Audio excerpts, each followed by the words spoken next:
"You're going to regret this," my brother texted after breaking my ribs.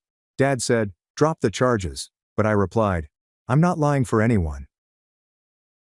I'm Emily, and I still have the anguish in my chest from when my brother Eric fractured my ribs during what should have been a nice family dinner. The physical anguish was severe, but nothing compared to hearing my parents tell me to keep quiet about it. They were more concerned with Eric's reputation than my damaged bones, but my doctor, a lady I'd never seen before that day, refused to participate in their cover-up. Her decision altered everything. Before I begin, please let me know where you are watching from in the comments. And if you've ever stood up to family injustice, click the subscribe button. You are not alone.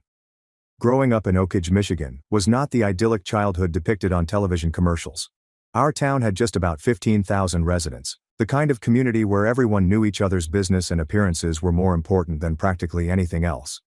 This became the core of my family's values, but I didn't recognize it until much later. My family consisted of 4 members: me, my older brother Eric, and our parents, Richard and Diane Harris.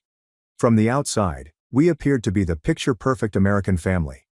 My father started a profitable real estate development company from scratch, while my mother was active in local charitable organizations and social clubs.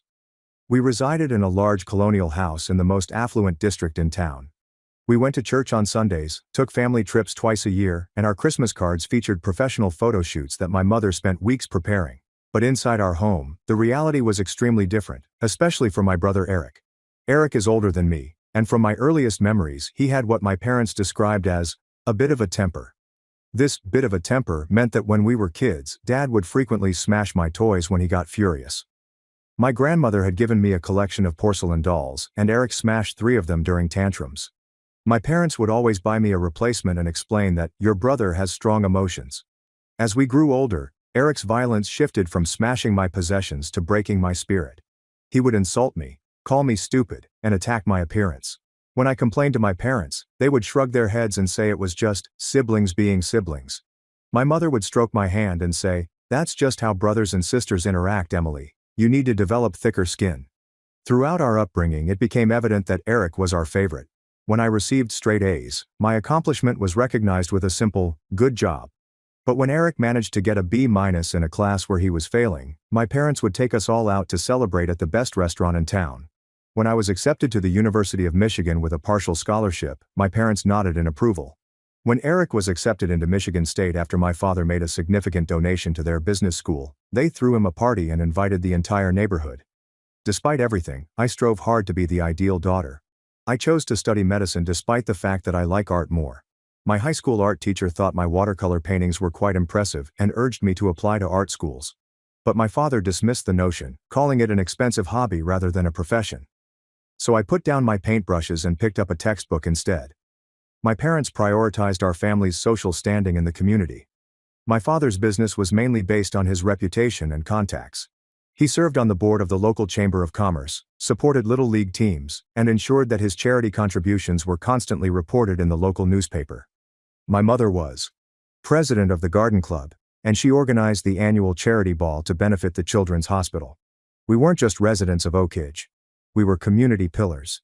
The strain to preserve this image was relentless and oppressive. If I ever complained about Eric or voiced any bad feelings, my mother would quickly tell me, "We don't air our dirty laundry in public, Emily. People look up to the Harris family." My father was more forthright. "Your brother will take over the business someday. Nothing can tarnish his reputation." My feelings for my family were a complicated knot of love, hate, duty, and a desire for approval. I loved them because they were my family. However, as I grew older, I became aware of the toxicity of our relationship. Nonetheless, years of indoctrination made it difficult to believe my own senses. When I felt mistreated, a voice in my head sounded suspiciously like my mother, whispering that I was being overly sensitive or greedy. After finishing my medical degree, I completed my residency in Chicago, which provided me 2 wonderful years away from Oak Ridge and my family. The distance offered clarity. And, with the help of a therapist, though I told my parents it was only a stress management counselor, I began to see that my family's behavior was abnormal and unhealthy. But then my residency concluded, and an opportunity arose to join a medical practice in Oak Ridge. Despite my reservations, I accepted it. My sensible decision was based on finances. The post included loan forgiveness for my significant medical school debt. But, emotionally, I was still seeking my family's approval and hoping that our relationship would improve. When I returned, there were early indications that nothing had changed. At my welcome home dinner, Eric dominated the conversation with talks of his recent advancement at our father's company. When I tried to describe an interesting case from my residency, my mother interrupted me to ask if I had met any suitable young guys in Chicago. I spotted these red lights but chose to ignore them, convincing myself that things would be different now that I was an adult with my own career. I was mistaken. So wrong. The evening that altered everything was supposed to commemorate Eric's promotion to vice president of operations at our father's business. My mother had spent days getting ready, cooking Eric's favorite delicacies, and adorning the dining room with congratulations banners. I arrived early to assist set the table and prepare the salad, believing that my participation would make me feel more involved in the family celebrations. I had purchased a bottle of Eric's favorite whiskey as a gift.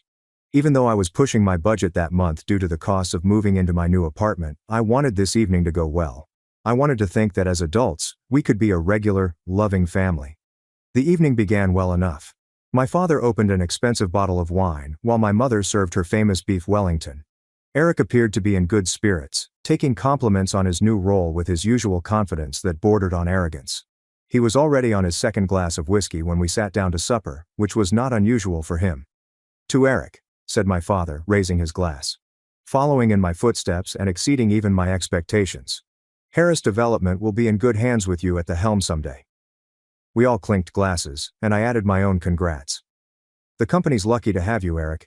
Your clients at the Riverside project seem really happy with your work." Eric nodded gratefully. "Damn right they are. I turned that project around after Jackson nearly tanked it." The conversation continued nicely during the main meal. My mother inquired about my new position at the medical office, but her interest appeared superficial. Eric was almost on his third whiskey when he began chatting about Megan, his girlfriend of approximately 6 months. "We're talking about moving in together," he said. "Her lease is up next month, and it doesn't make sense to renew when she spends most nights at my place anyway." My mother remarked, "That's wonderful, dear," but I observed a small constriction around her eyes. She had always believed that couples should live together before getting married. "Megan's great," I said, truly meaning it. I had met her several times before and found her to be knowledgeable and polite.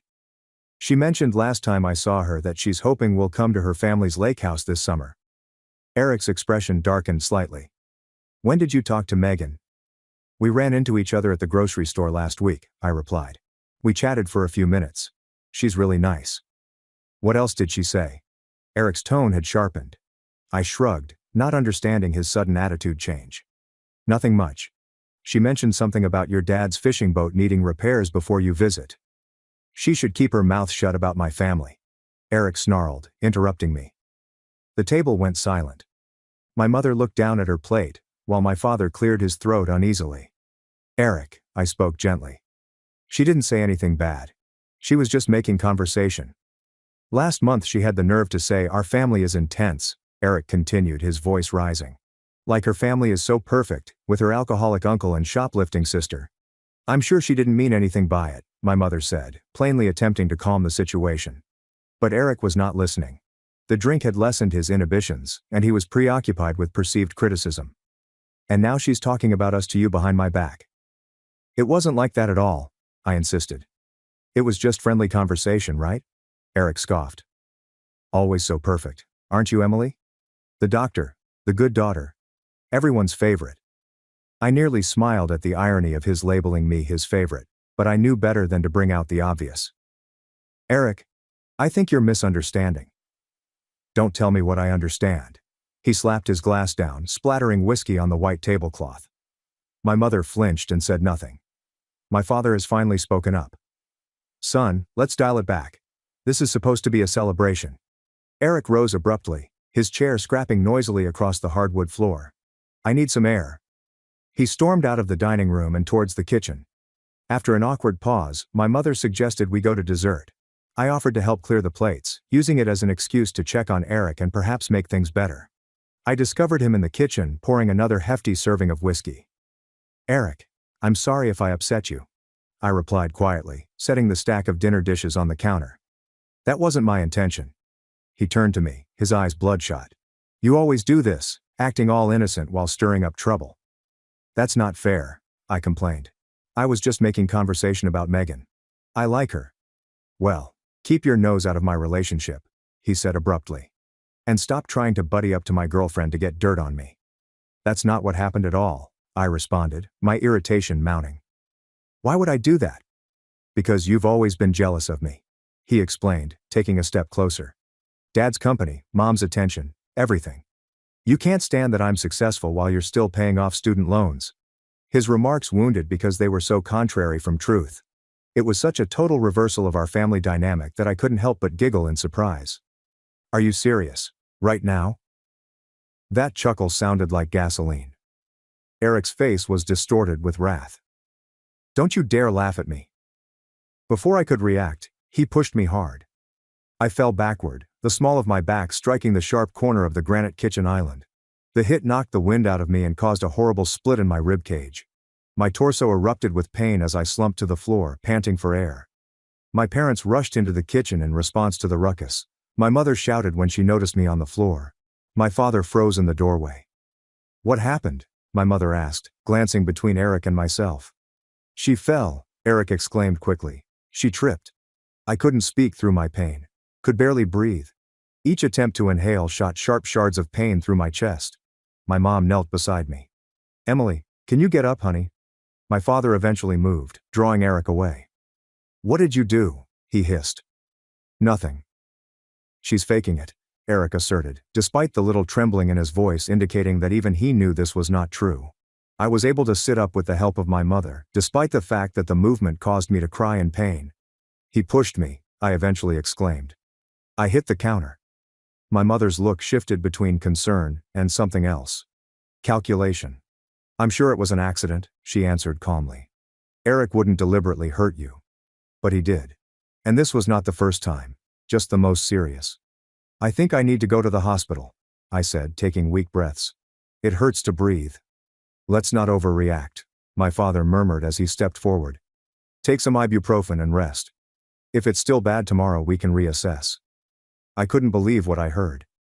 I'm a doctor. I know what broken ribs feel like. Please, I need to go now. I'll drive you, my mom volunteered. I can drive myself, I answered, unwilling to spend another minute in that house. Despite the agonizing anguish, I needed to escape from them all. My father assisted me to my feet, his face covered with concern that did not reach his eyes. These family disagreements happen, he added gently. Let's not make more of this than it is. I didn't answer, instead concentrated on shallow breathing to alleviate the agony. I gathered my purse and keys and refused further assistance. As I slowly made my way to the door, I overheard my father speaking to Eric in loud whispers. The drive home was painful. Every bump on the road caused spasms of pain in my chest. I should have gone straight to the emergency room, but shock and denial drove me home instead. I promised myself I'd take some strong painkillers from my own medical kit and see how I felt. Part of me was still unable to process what had occurred. Not just Eric's violence, but how my parents reacted to it. That night was among the longest of my life. I couldn't lie down without feeling agonizing pain, so I spent it propped up in a recliner, going in and out of an uncomfortable slumber. By morning the discomfort had not subsided, and my side was now covered in an intense purple bruise. I couldn't move without gasping in pain. I realized then that I couldn't ignore this. I required medical care, regardless of what my family wished. The next morning brought not only bodily suffering, but also mental distress from my family's reaction. My phone began ringing. My mom's ringtone. I let it go to voicemail since I wasn't ready to speak with her yet. 10 minutes later, she called back. This time I responded. Emily, how are you feeling? Her tone was light and conversational, as if she were inquiring about a little headache rather than potentially shattered ribs. Not good, I said honestly. I'm in a lot of pain. I can barely move. These things always feel worse the next day, she remarked dismissively. Take some Advil and put ice on it. Listen, about last night. Mom, I think my ribs are broken, I said. Eric seriously hurt me. There was a pause at the other end of the line. When she spoke again, her tone was placating, as if she thought I was being tough. Sweetheart, it was an unfortunate incident. But let's not blow it out of proportion. Eric feels terrible about it. Has he said that? Has he called to apologize? I inquired, already knowing the answer. He will, I'm sure. He was very upset after he left. But right now, we need to focus on moving past this. Your father and I think it's best if we just put this behind us. I shifted in my chair, groaning at the sharp ache. Mom, I can't breathe without it hurting. This isn't something I can just put behind me. It's probably just bruised, she said. If Eric had really hurt you that badly, you would have gone to the hospital last night. The gaslighting was so clear that it would have been amusing if not so furious. I'm going to get it checked out today, I informed her sternly. Emily, she said with a cautionary tone. I think it's best if we keep this within the family. There's no need to involve outsiders in what was clearly just a momentary loss of temper. Outsiders? Mom, I'm talking about seeing a doctor for a medical injury. You know what I mean, she added hurriedly. Questions will be asked, forms will need to be filled out, things get put on record. Are you seriously asking me not to seek medical attention because it might reflect badly on Eric? I couldn't keep the surprise out of my voice. I'm asking you to think about the consequences, she said. Your father's business depends on our reputation in this community. Eric is positioned to take over eventually. A misunderstanding like this could have lasting repercussions. A misunderstanding, I repeated. He shoved me into a counter and broke my ribs. That's not a misunderstanding. That's assault. Don't use that word, she snarled. Your brother would never assault you. He had too much to drink and there was an accident. These things happen in families. Emily, before I could react, I heard my father's voice in the background begging for the phone. He answered the phone after a brief pause in the conversation. Emily, he replied, his professional voice on full display. How are you feeling? Like Eric broke my ribs, I answered honestly. He breathed deeply. Your mother tells me you're thinking of going to the doctor. I think that's premature. Give it a day or two to see if it improves. Dad, I am a doctor. I know what broken ribs feel like. Then you also know there's not much they can do for ribs anyway, he argued. They'll just tell you to rest and take pain medication, which you can do at home. He wasn't completely mistaken, but that wasn't the point. I need an X-ray to make sure there's no displacement that could puncture a lung. And if you go in, what exactly are you going to tell them about how this happened? His tone indicated that this was the main issue. The truth, I replied simply. There was a prolonged pause. Emily, I want you to think very carefully about what you're doing. Eric has worked incredibly hard to get where he is. His future at the company, his reputation in the community. These aren't things to jeopardize over a momentary lapse in judgment. So, his future matters. But my broken ribs don't? Don't twist my words, he remarked forcefully. Of course I care about your health. But there are broader considerations here. Eric made a mistake, yes. But he doesn't deserve to have his life ruined over it. The conversation continued for another 10 minutes. My father alternated between downplaying my injury and highlighting the potential repercussions for Eric and the family name. By the time we hung up, his message was clear. My misery and health came second to preserving Eric and the family image. My phone buzzed with a text from my mother. Sending you a little something to make you feel better. Love you. A delivery person arrived carrying an elegant gift basket containing pain medicines, a heating pad, luxury bath items, and my favorite chocolates. The card said, "Rest and recover. Family always comes first. Love, Mom and Dad." The present felt like a bribe, an attempt to purchase my silence. I put it aside, unable to look at it without feeling ill. Throughout the day the calls continued. My mother checked in hourly, and each chat revolved around keeping the issue within the family. My father called 2 more times, his tone getting more strong, reminding me of family duty and perspective. Eric eventually called. I almost did not respond, but part of me wanted to hear what he had to say for himself. Hey, he murmured, his voice unusually quiet. Mom said I should call you. He made no apologies, simply admitted that he was calling because our mother wanted him to, I prompted. And I guess things got out of hand last night, he said regretfully. I had a lot to drink. You broke my ribs, Eric. Come on, I barely pushed you, he retorted, quickly defensive. You probably just bruised them when you fell. I didn't fall, you shoved me into the counter. Whatever, look, I'm calling to smooth things over, okay? Mom and Dad are freaking out that you're going to make this into some big deal. I couldn't believe what I heard. It is a big deal. I'm seriously injured. Yeah, well, we all have bad days, he dismissed. Remember when you crashed my car in high school? I didn't make that into a federal case.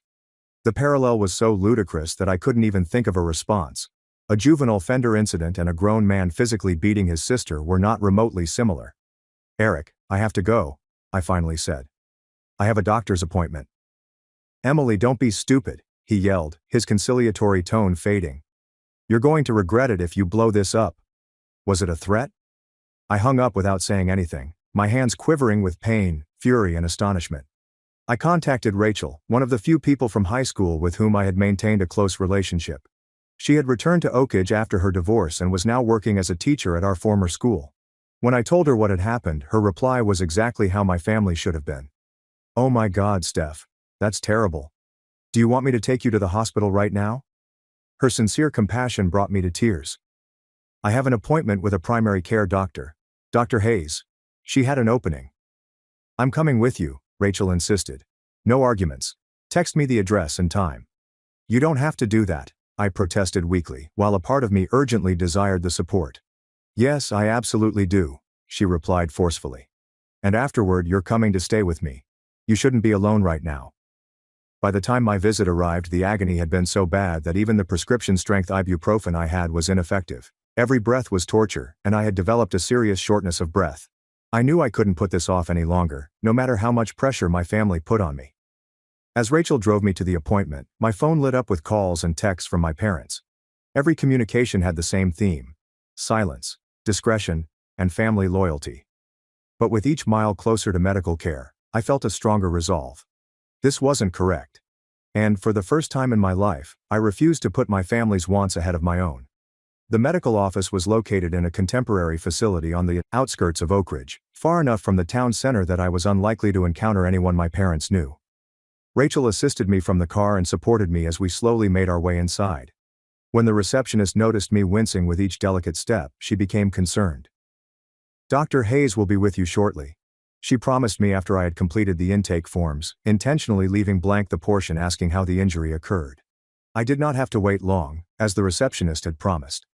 Dr. Evelyn Hayes turned out to be a woman in her early 50s with kind eyes and a straightforward approach. She reminded me of my favorite medical school professor, confident, clear, but with an underlying warmth that made patients feel at ease. Dr. Harris, she murmured, reaching out her hand as she entered the examining room. I've heard good things about you from Dr. Whitman at the clinic, though I'm sorry we're meeting under these circumstances. I tried to grin, but it came out more like a grimace. Please call me Emily. And thank you for fitting me in, on such short notice. Of course, she said, looking over my intake documents. I see you're experiencing chest pain and difficulty breathing. Can you tell me what happened? This was the moment I had dreaded. My lifetime of brainwashing to protect my family clashed with my medical training and the basic human need to tell the truth. I had an accident, I explained blankly. Dr. Hayes gave me a steady look. What kind of accident? I was pushed and hit a counter, I responded quickly. With my back, right here. I pointed to the place just below my shoulder blade. She nodded and made a note in my chart. Who pushed you, Emily? I hesitated before looking down at my hands. My brother. I see, she replied, her tone moderate but friendly. Let's take a look at the injury first, and then we can talk more about what happened. Okay. The physical examination was thorough, but gentle. Dr. Hayes listened to my breathing, carefully palpated the damaged area, and observed the considerable bruising that had occurred. Her expression remained professional, but I could sense concern in her eyes. I'd like to get some x-rays, she stated after finishing the exam. Based on your symptoms and the physical findings, I suspect you have at least 2 broken ribs, possibly 3. I'm also concerned about the shortness of breath, which could indicate a more serious complication. The x-ray verified her suspicions. 3 fractured ribs, 1 with a worrying displacement that accounted for my breathing difficulties. When Dr. Hayes returned to the examination room with the results, her expression was serious. Emily, she said, sitting across from me.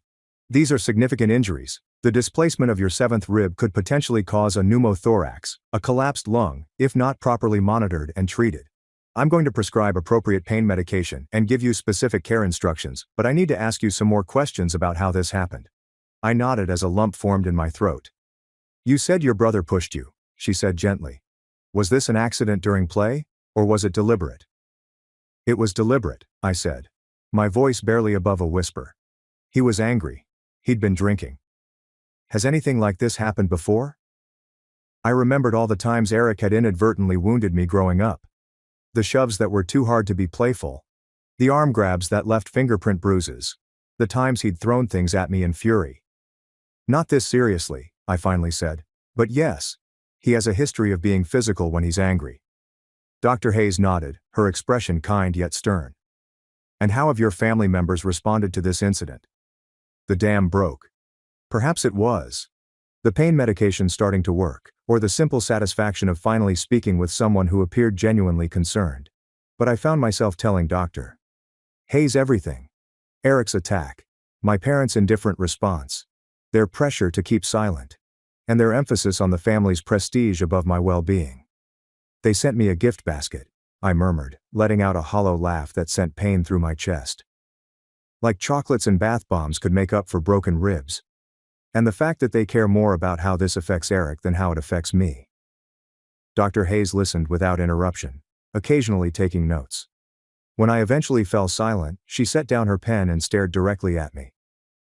Emily, as a medical professional, I want to be completely transparent with you about my obligations here. What you've described is a case of domestic violence, and in my position, I am a mandatory reporter. My heart fell.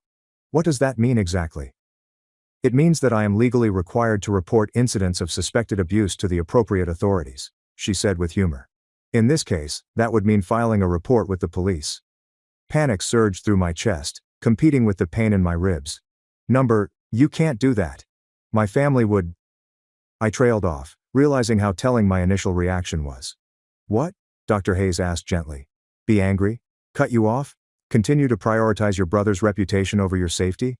It sounded so clear when it was pulled out that way. However, decades of family dynamics are not readily discarded. You don't understand, I said softly. It's complicated. I understand better than you might think, Dr. Hayes stated, startling me. When I was in my 20s, my father broke my arm during an argument. My mother begged me to tell the doctors I fell down the stairs, and I did, because I didn't want to tear our family apart. Her openness took me off guard. What happened? 2 years later, he put my mother in the hospital with a concussion and a broken jaw, she told me plainly. I've spent the last 30 years wondering if I could have prevented that by speaking up the first time. Her comments struck me like a physical blow. Was I encouraging Eric's actions by remaining silent? Would he eventually hurt someone else, such as Megan or his own children? I understand this is difficult, Dr. Hayes said. Family loyalty is strongly entrenched and the fear of consequences is real, but I'd like you to consider something.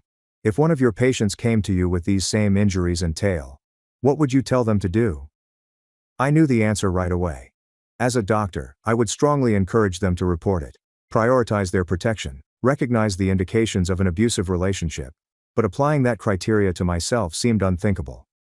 What exactly would happen? I inquired finally. If you report it. Dr. Hayes described the procedure thoroughly. A report would be filed. The cops would most likely want to interview me. I would be able to bring charges against Eric, however the prosecution may proceed even without my participation based on the medical findings. The incident would be documented anyway. I'm not going to pretend this will be easy, she told me. Honestly, based on what you've told me about your family, there will likely be significant pushback. But I also want you to know that there are resources available to help you through this process. I can connect you with a victim advocate who can explain your options and support you every step of the way. I sat in silence for a long time, considering my alternatives. The idea of going against my family filled me with fear. But the alternative? Pretending this had happened, enabling Eric's behavior to continue, unchecked, sacrificing my own well-being for the family image, became intolerable. Okay, I finally answered, my voice more stable than I expected. Do what you need to do, doctor. Dr. Hayes stretched out to gently squeeze my hand. For what it's worth, I think you're making the right decision. Not the easy one, but the right one. She spent the remainder of the visit establishing a treatment plan for my physical injuries, discussing the warning flags I should look out for, and scheduling a follow-up appointment. Before I left, she gave me contact information for a domestic violence counselor named Carmen, as well as a support group for family abuse survivors. Dr. Hayes said, "One last thing," as I was about to depart. "Do you have a safe place to stay? I'm concerned about potential retaliation once your family learns about the report." I nodded. My friend Rachel offered to let me stay with her for a few days. Good. Take her up on that offer, Dr. Hayes recommended. And if you ever feel unsafe or need immediate medical attention, don't hesitate to go to the emergency room or call 911. As Rachel drove me home, I felt an odd mix of anxiety and comfort. I didn't know what would happen next. But, for the first time in my life, I prioritized my personal well-being over my family's expectations. That was terrifying. But it also seemed like the first real breath of fresh air I'd had in years. That breath was painful, even with my fractured ribs. The consequences came sooner than I anticipated. I had hardly settled into Rachel's guest room when my phone burst with notifications. The local police had contacted my parents and Eric for their side of the tale, and they were furious. My father's voicemail sounded chilly and furious. "Emily, call me immediately. I cannot believe you would do this to your brother. To this family. We raised you better than this." My mother sent me a heartbreaking message. "How could you, Emily? After everything we've done for you, Eric is devastated. The police came to his workplace. Do you have any idea what this could do to his career? To our standing in the community?" Eric's text was more straightforward. "Thanks for nothing. Hope you're happy now that you've ruined everything." I turned off my phone, unable to handle the barrage. Rachel brought me tea and stayed with me as I cried. Not from physical agony, but from inner turmoil. How did I become the villain in this story? Why was I the one who ruined everything, but Eric was the one who acted violently? "They're trying to make you doubt yourself," Rachel explained sensibly. "Don't let them, you did the right thing." The following day offered more of the same. My phone continued to fill with messages from my immediate relatives, and now other family members were joining in. My father's sister, Aunt Lorraine, called to inform me I was tearing the family apart over a little disagreement. My cousin Adam texted that I was acting dramatic and attention-seeking. Even my grandma, who had always been kind to me, left a voicemail questioning why I couldn't handle the situation inside the family. Only Linda, my mother's younger sister, sent a different message. "I believe you, Emily. Call me if you need anything. Love you." I hadn't spoken with Aunt Linda in years. She had a falling out with my mother over something that was never revealed to me, and she had been mostly absent from family events ever since. Her unexpected help was a glimmer of hope in the storm. I took some time off work, using my medical leave to recover physically and emotionally. Dr. Hayes had linked me with Carmen, the domestic violence counselor, who called to check up on me and offer services. She indicated that what I was going through, the family closing ranks, victim blaming and pressure to recant, was unfortunately frequent in cases of family violence. "They're trying to maintain the status quo," Carmen explained. "Your speaking up threatens the family system they've established, where your brother's behavior is excused and enabled. It's painful, but their reaction actually confirms that you made the right choice by breaking the silence." I went back to my flat momentarily to pick up some more clothes and business papers. I just finished packing a bag when there came a loud banging on the door. I froze quickly, knowing who it was. When I looked through the peephole, I noticed my parents standing in the hallway, grim-faced. I debated not responding, but I knew the encounter was unavoidable. It's better to have it on my territory than theirs. I opened the door but did not invite them inside. "We need to talk," my father stated without hesitation. "I'm busy right now," I said, attempting to keep my voice steady. "Too busy for your family?" my mother inquired, her voice tinged with hurt and anger. "After what you've done, you owe us at least a conversation." I sighed and moved aside, allowing them to enter. They looked at my half-packed suitcase with contempt. "Running away?" my father inquired. "Taking care of myself," I clarified. "What do you want?" "We want you to fix this mess you've created," he stated simply. "The police are talking about charging Eric with assault. His job could be at risk. People are already talking." "I didn't make this mess," I shouted, a spark of rage piercing through my worry. "Eric did. When he broke my ribs." "It was an accident," my mom insisted. "He pushed you, yes, but he didn't mean for you to get hurt like that." "He's 28 years old, Mom. He doesn't get to hide behind 'he didn't mean it' anymore. And it wasn't an accident. He deliberately shoved me because he was angry." My father moved closer, his intimidating stature intended to intimidate, as it had so many times in my upbringing. "Emily, you need to tell the police you want to drop this, say you exaggerated, that you misunderstood what happened." "I can't do that," I replied, taking a step back. "It would be lying." "So, you'd rather destroy your brother's life over one mistake?" My mother's voice broke into tears. "What kind of sister does that make you?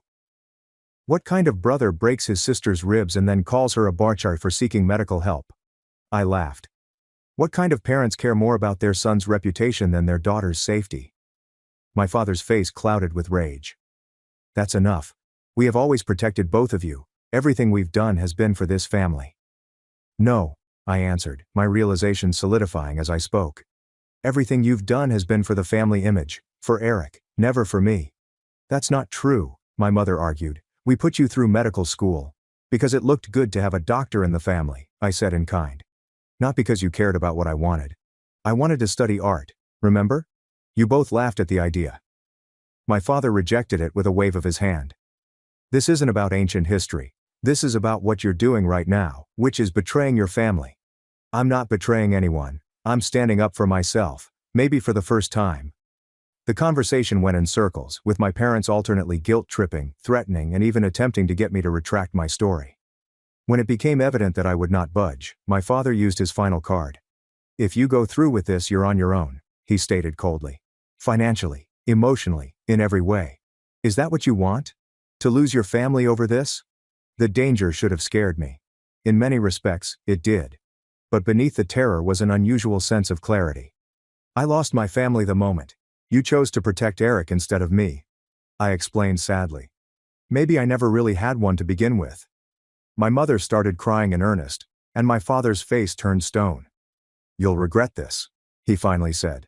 "When the dust settles and you've burned all your bridges, you'll realize what you've thrown away." After they went, I sat on my couch for a long time, trembling from the effects of adrenaline. I'd kept my ground, but the cost was becoming increasingly obvious. My phone vibrated with a text from Eric. "I hope you're happy now that Mom is hysterical. Dad believes you are no longer alive. Great job, sis." The harassment did not end there. Eric's campaign against me grew in intensity over the following few days. He made vague but pointed remarks on social media about family traitors and attention-seeking liars.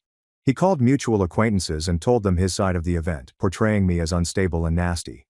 Most dangerously, he started spreading stories at the hospital where I worked, claiming that I had made up the abuse charges because I was jealous of his success. Some friends distanced themselves, uneasy about being sucked into family conflict. Colleagues gave me odd looks in the hallway. Even Rachel, as supportive as she was, seems overwhelmed by the gravity of the situation. "I had no idea your family would react like this," she said one evening. "I mean, I knew they were kind of intense, but this is next level." I nodded, acknowledging her distress. "You don't have to keep letting me stay here if it's too much. I can find somewhere else." "Don't be ridiculous," she stated firmly. "I'm not abandoning you. I'm just saying it's a lot. But we'll get through it." Her dedication meant everything to me, especially while others drifted away. My circle was fast decreasing, and pressure was increasing from all directions. Work became more stressful as I tried to maintain my professional manner under the murmurs and pressure of Eric's smear campaign. The ultimate blow arrived in the shape of an ultimatum presented by my father's attorney. If I did not withdraw my statement to the police and the medical report within 48 hours, my parents would cut off all remaining financial support, including assistance with my school loan payments. Remove me from the family trust. 3 people publicly rejected me as their daughter. The letter ended with a reminder that they had always been gracious and would welcome me back into the family if I came to my senses and repaired the harm I had caused. I felt a shift inside me as I read those cold, calculating words. The shroud of doubt and guilt that had obscured my judgment began to lift. This was not love. It had never been love. Real families do not threaten, manipulate, or enable abuse. Real families protect one another from damage, not cause it. That night, I sat at Rachel's kitchen table with the lawyer's letter spread out in front of me, and made a decision. I was not going to retract. I was not going to lie. For perhaps the first time in my life, I was going to stand solid in my truth, no matter what the repercussions were. The next morning I called Carmen, a domestic violence counselor. "I need help," I informed her. "My family is escalating their pressure, and I don't know what to do next." "You're doing exactly the right thing by reaching out," I was told. "Let's talk about some practical steps to protect yourself and build a support system that doesn't include your biological family." That conversation marked the beginning of my journey toward actual independence, not only financially, but also emotionally and psychologically. It was terrible to face the future without the family I'd always had. However, as I would soon realize, it marked the beginning of a tremendous emancipation. I returned for a follow-up with Dr. Hayes. The physical recovery had started. The pain was less severe, and my breathing had improved. But, emotionally, I remained raw and vulnerable. "How are you holding up?" Dr. Hayes inquired after evaluating my ribs and confirmed appropriate healing. "Physically better," I admitted. "The rest? It's complicated." She nodded, indicating comprehension. "Family trauma usually is. Have you been in touch with Carmen?" "Yes. She's been incredibly helpful." This was an understatement. Carmen had become my lifeline, guiding me through not only the legal parts of my predicament, but also the emotional minefield that was familial estrangement. She suggested that I attend a support group for family violence survivors. I went to my first meeting. Dr. Hayes agreed, saying, "That's excellent. How did it go?" It was intense, but good. For the first time, I was in a room full of people who completely understood what I'm going through. No judgment, no questions about why I didn't just work it out with my family. Dr. Hayes grinned. That kind of validation can be incredibly healing. I still remember my first support group meeting after my own experience. It was like finally being able to breathe after holding my breath for years. Exactly, I concurred.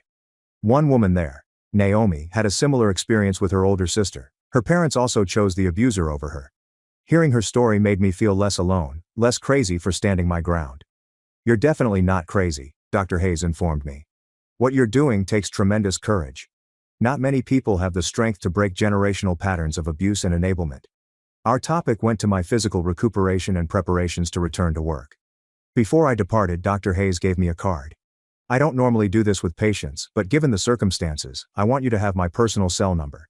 If you ever need medical advice or just someone to talk to who understands, please don't hesitate to call." Her generosity moved me to tears. "Thank you for everything. I don't know what I would have done if I'd seen a different doctor that day." "You would have found your way," she declared confidently. "You're stronger than you realize, Emily." With Carmen's help, I started developing a support network outside of my original family. Rachel stayed steadfast, donating not only her guest room but her unflinching faith in me.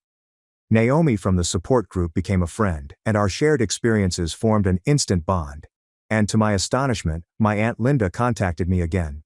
"I've been wanting to reconnect with you for years," she said as we met for coffee. "Your mother made it difficult. After our falling out, she essentially blocked my access to you and Eric." "What was the disagreement about?" I inquired, realizing I'd never understood the full tale. Linda sighed. "I confronted your father about his favoritism toward Eric and the way they both enabled his behavior. This was after I saw Eric push you at a family barbecue when you were about 14. You fell and scraped your hands badly. Do you remember?" I remembered. Eric was upset because I had beaten him at a lawn game in front of his pals. My parents had dismissed it as siblings being competitive. "Your mother accused me of trying to cause trouble in the family," she said. "Said I was jealous because I didn't have children of my own. After that, I was gradually excluded from family events. But I always worried about you." Having Linda back in my life was like discovering a piece of myself that I had not realized was missing. She was the family I needed, supportive, honest, and protective in ways my parents never were. Along with developing these personal relationships, I took practical actions to maintain my freedom. I changed the locks on my flat, established a security system, and placed cameras at the entry. I spoke with a lawyer about the consequences of being removed from the family trust and cut off financially. I opened fresh accounts at a bank other than the one my family used. Small steps, but each one helped me feel more safe and in control of my own life. Carmen also provided me with materials to assist me better understand the psychological processes that had structured my family dynamic. I devoured books about toxic family structures, narcissistic parents, and the psychology of scapegoating. The more I knew, the more obvious my predicament became. Eric was the golden child, always pardoned and exalted despite his actions. I was the scapegoat, expected to accept blame and put everyone else's wants ahead of my own. This educational experience was both painful and empowering. It was painful to recognize how terribly dysfunctional my family was, but liberating to realize that it wasn't my fault. I had not provoked the abuse by being overly sensitive or tough, as my parents had often indicated. I had neither imagined nor exaggerated the mistreatment. It was real, and I had every right to defend myself from it. The most difficult aspect of this new knowledge was learning to establish and maintain boundaries. My entire existence had been based on meeting my family's demands and expectations. Standing steady in the face of their demand contradicted decades of conditioning. "Think of boundary setting as a muscle," Carmen suggested during one of our sessions. "It's weak at first because you've never been allowed to use it. But each time you hold your ground, it gets stronger."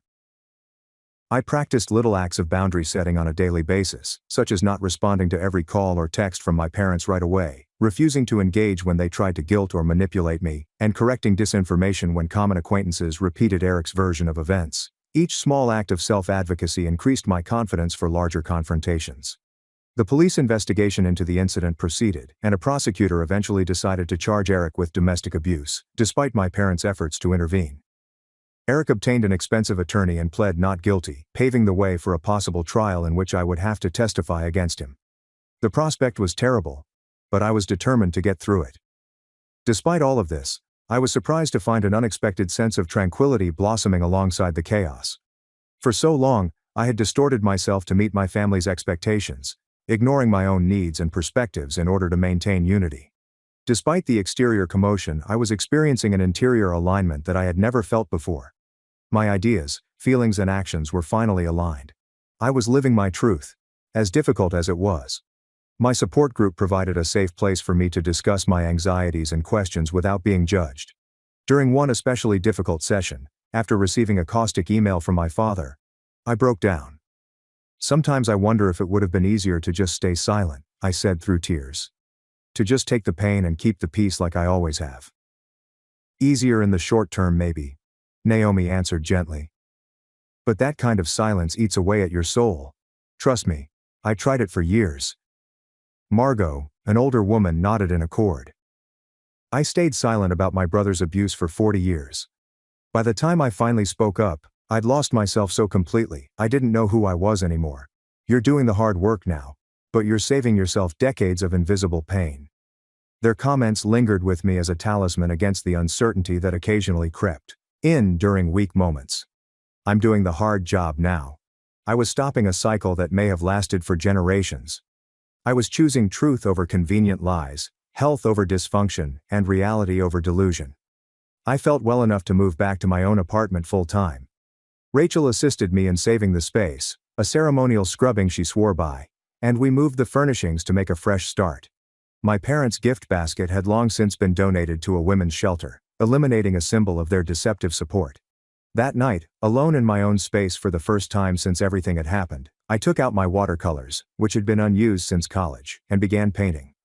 The image that appeared was unexpected, a small bird with a broken wing, surrounded by light and starting to heal. As I lost myself in the creative process that had previously been my passion, I sensed something moving, opening, and releasing inside me. I wasn't simply surviving this ordeal, it was profoundly transforming me. Time passed, bringing developments I could not have predicted. When I first sat in Dr. Hayes' office room with fractured ribs and a broken heart, physical recovery seemed unattainable. The ache has subsided. My ribs had healed without issues, with only a minor discomfort during weather changes to remind me of the damage. The emotional mending was a continuous process, but it was marked by significant improvement.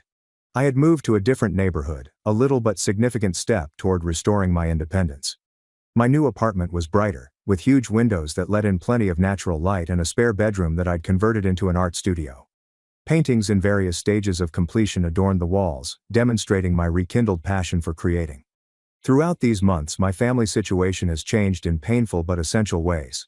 After several attempts at reconciliation on their terms, which always entailed my retracting my exaggerated version of events and apologizing to Eric, I demanded a meeting with specific conditions. It would take place on neutral ground, with a family counselor present, and with the expectation that I would not be gaslighted or coerced to change my narrative.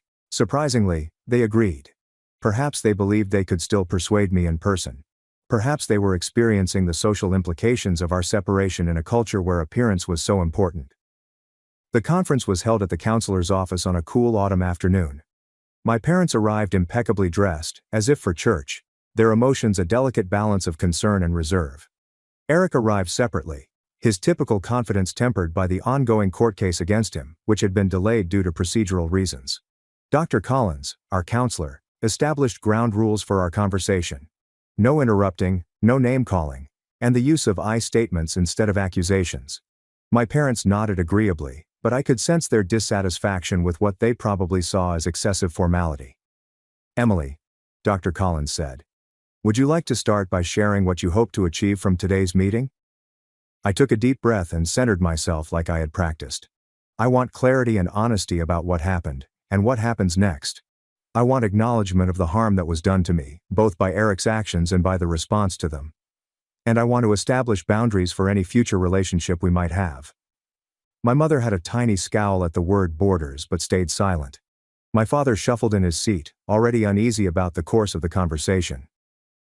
"Richard and Diane," Dr. Collins addressed my parents. What are your hopes for today? My dad cleared his throat. We want our family back. Together. This division has gone on long enough. We want to put this unfortunate incident behind us and move forward. It wasn't an unfortunate incident, I explained quietly but firmly. It was an assault. Eric broke 3 of my ribs and then called me a bitch when I sought medical help. You both pressured me to lie about my injuries and prioritize his reputation over my physical safety. Emily. You know that's not how it happened, my mother said, her voice taking on the placating tone that I'd come to recognize as the precursor to gaslighting. Actually, Mom, that is exactly how it happened, I responded. And this pattern of denying reality is precisely why we're sitting here today. Dr. Collins carefully turned the discourse, asking each of us to convey our emotions without contradicting one another's experiences. What followed were hours of painful, but essential, truth-telling.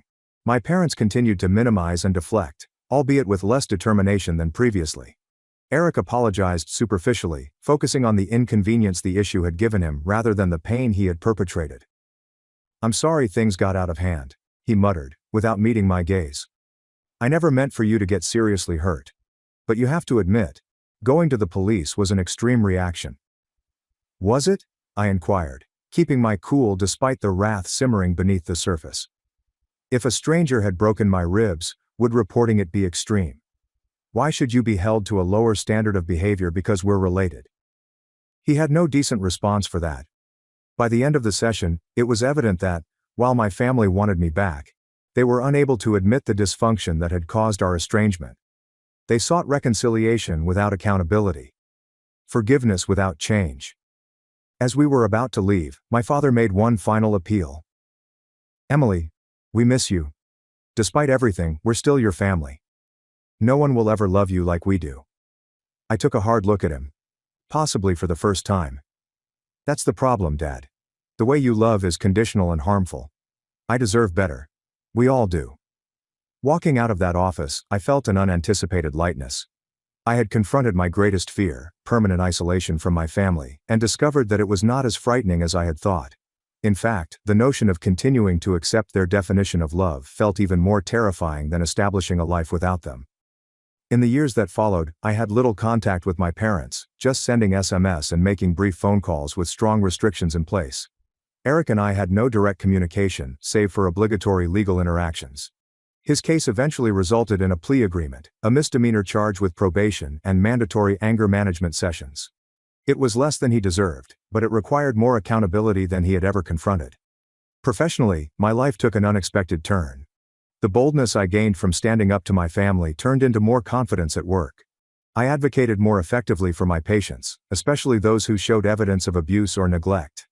My colleagues saw the shift, and I was offered a leadership role in a new community health initiative aimed at preventing and intervening in domestic abuse. This work put me in regular contact with Dr. Hayes, who became a mentor and friend. During one of our sessions to discuss the idea, I was finally able to convey my gratitude.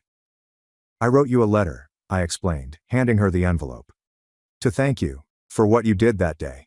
For seeing what was happening and having the courage to do something about it.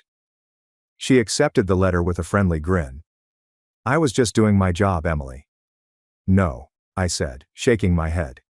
You did more than that. You showed me what true professional integrity looks like. You were willing to make a difficult choice because it was the right one, not the easy one. That's the kind of doctor I want to be. Our collaborative efforts on the idea became one of the most enjoyable aspects of my working life. We devised training programs for medical professionals to help them recognize and respond to indicators of abuse, as well as patient resources and connections with local support agencies. Each person we assisted felt like a small redemption for my own experience. My personal life thrived as well. The support group that had been my lifeline in the beginning evolved into a community where I could receive and offer healing. Naomi and I organized a monthly gathering for survivors to exchange art, poetry, and experiences as part of their healing process. Rachel was my closest friend, and her dedication during my worst days solidified a bond that seemed more like family than many blood links. Speaking of family, Aunt Linda became a pivotal influence in my life. Her home became my vacation destination.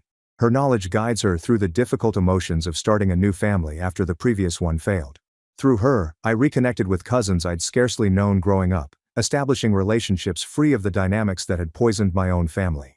Most surprise, I started dating again after years of focusing only on my profession. Marcus, a lovely and thoughtful architect whom I met through a community art class, demonstrated healthy communication and respect in a romantic relationship. Our relationship grew gradually, based on friendship and common ideals rather than the urgent need for approval that had defined my prior relationships. On the anniversary of my meeting with Dr. Hayes, I went on a solo retreat to a lakeside cabin. I took my paints, a journal, and a stack of books, planning to reflect on my voyage.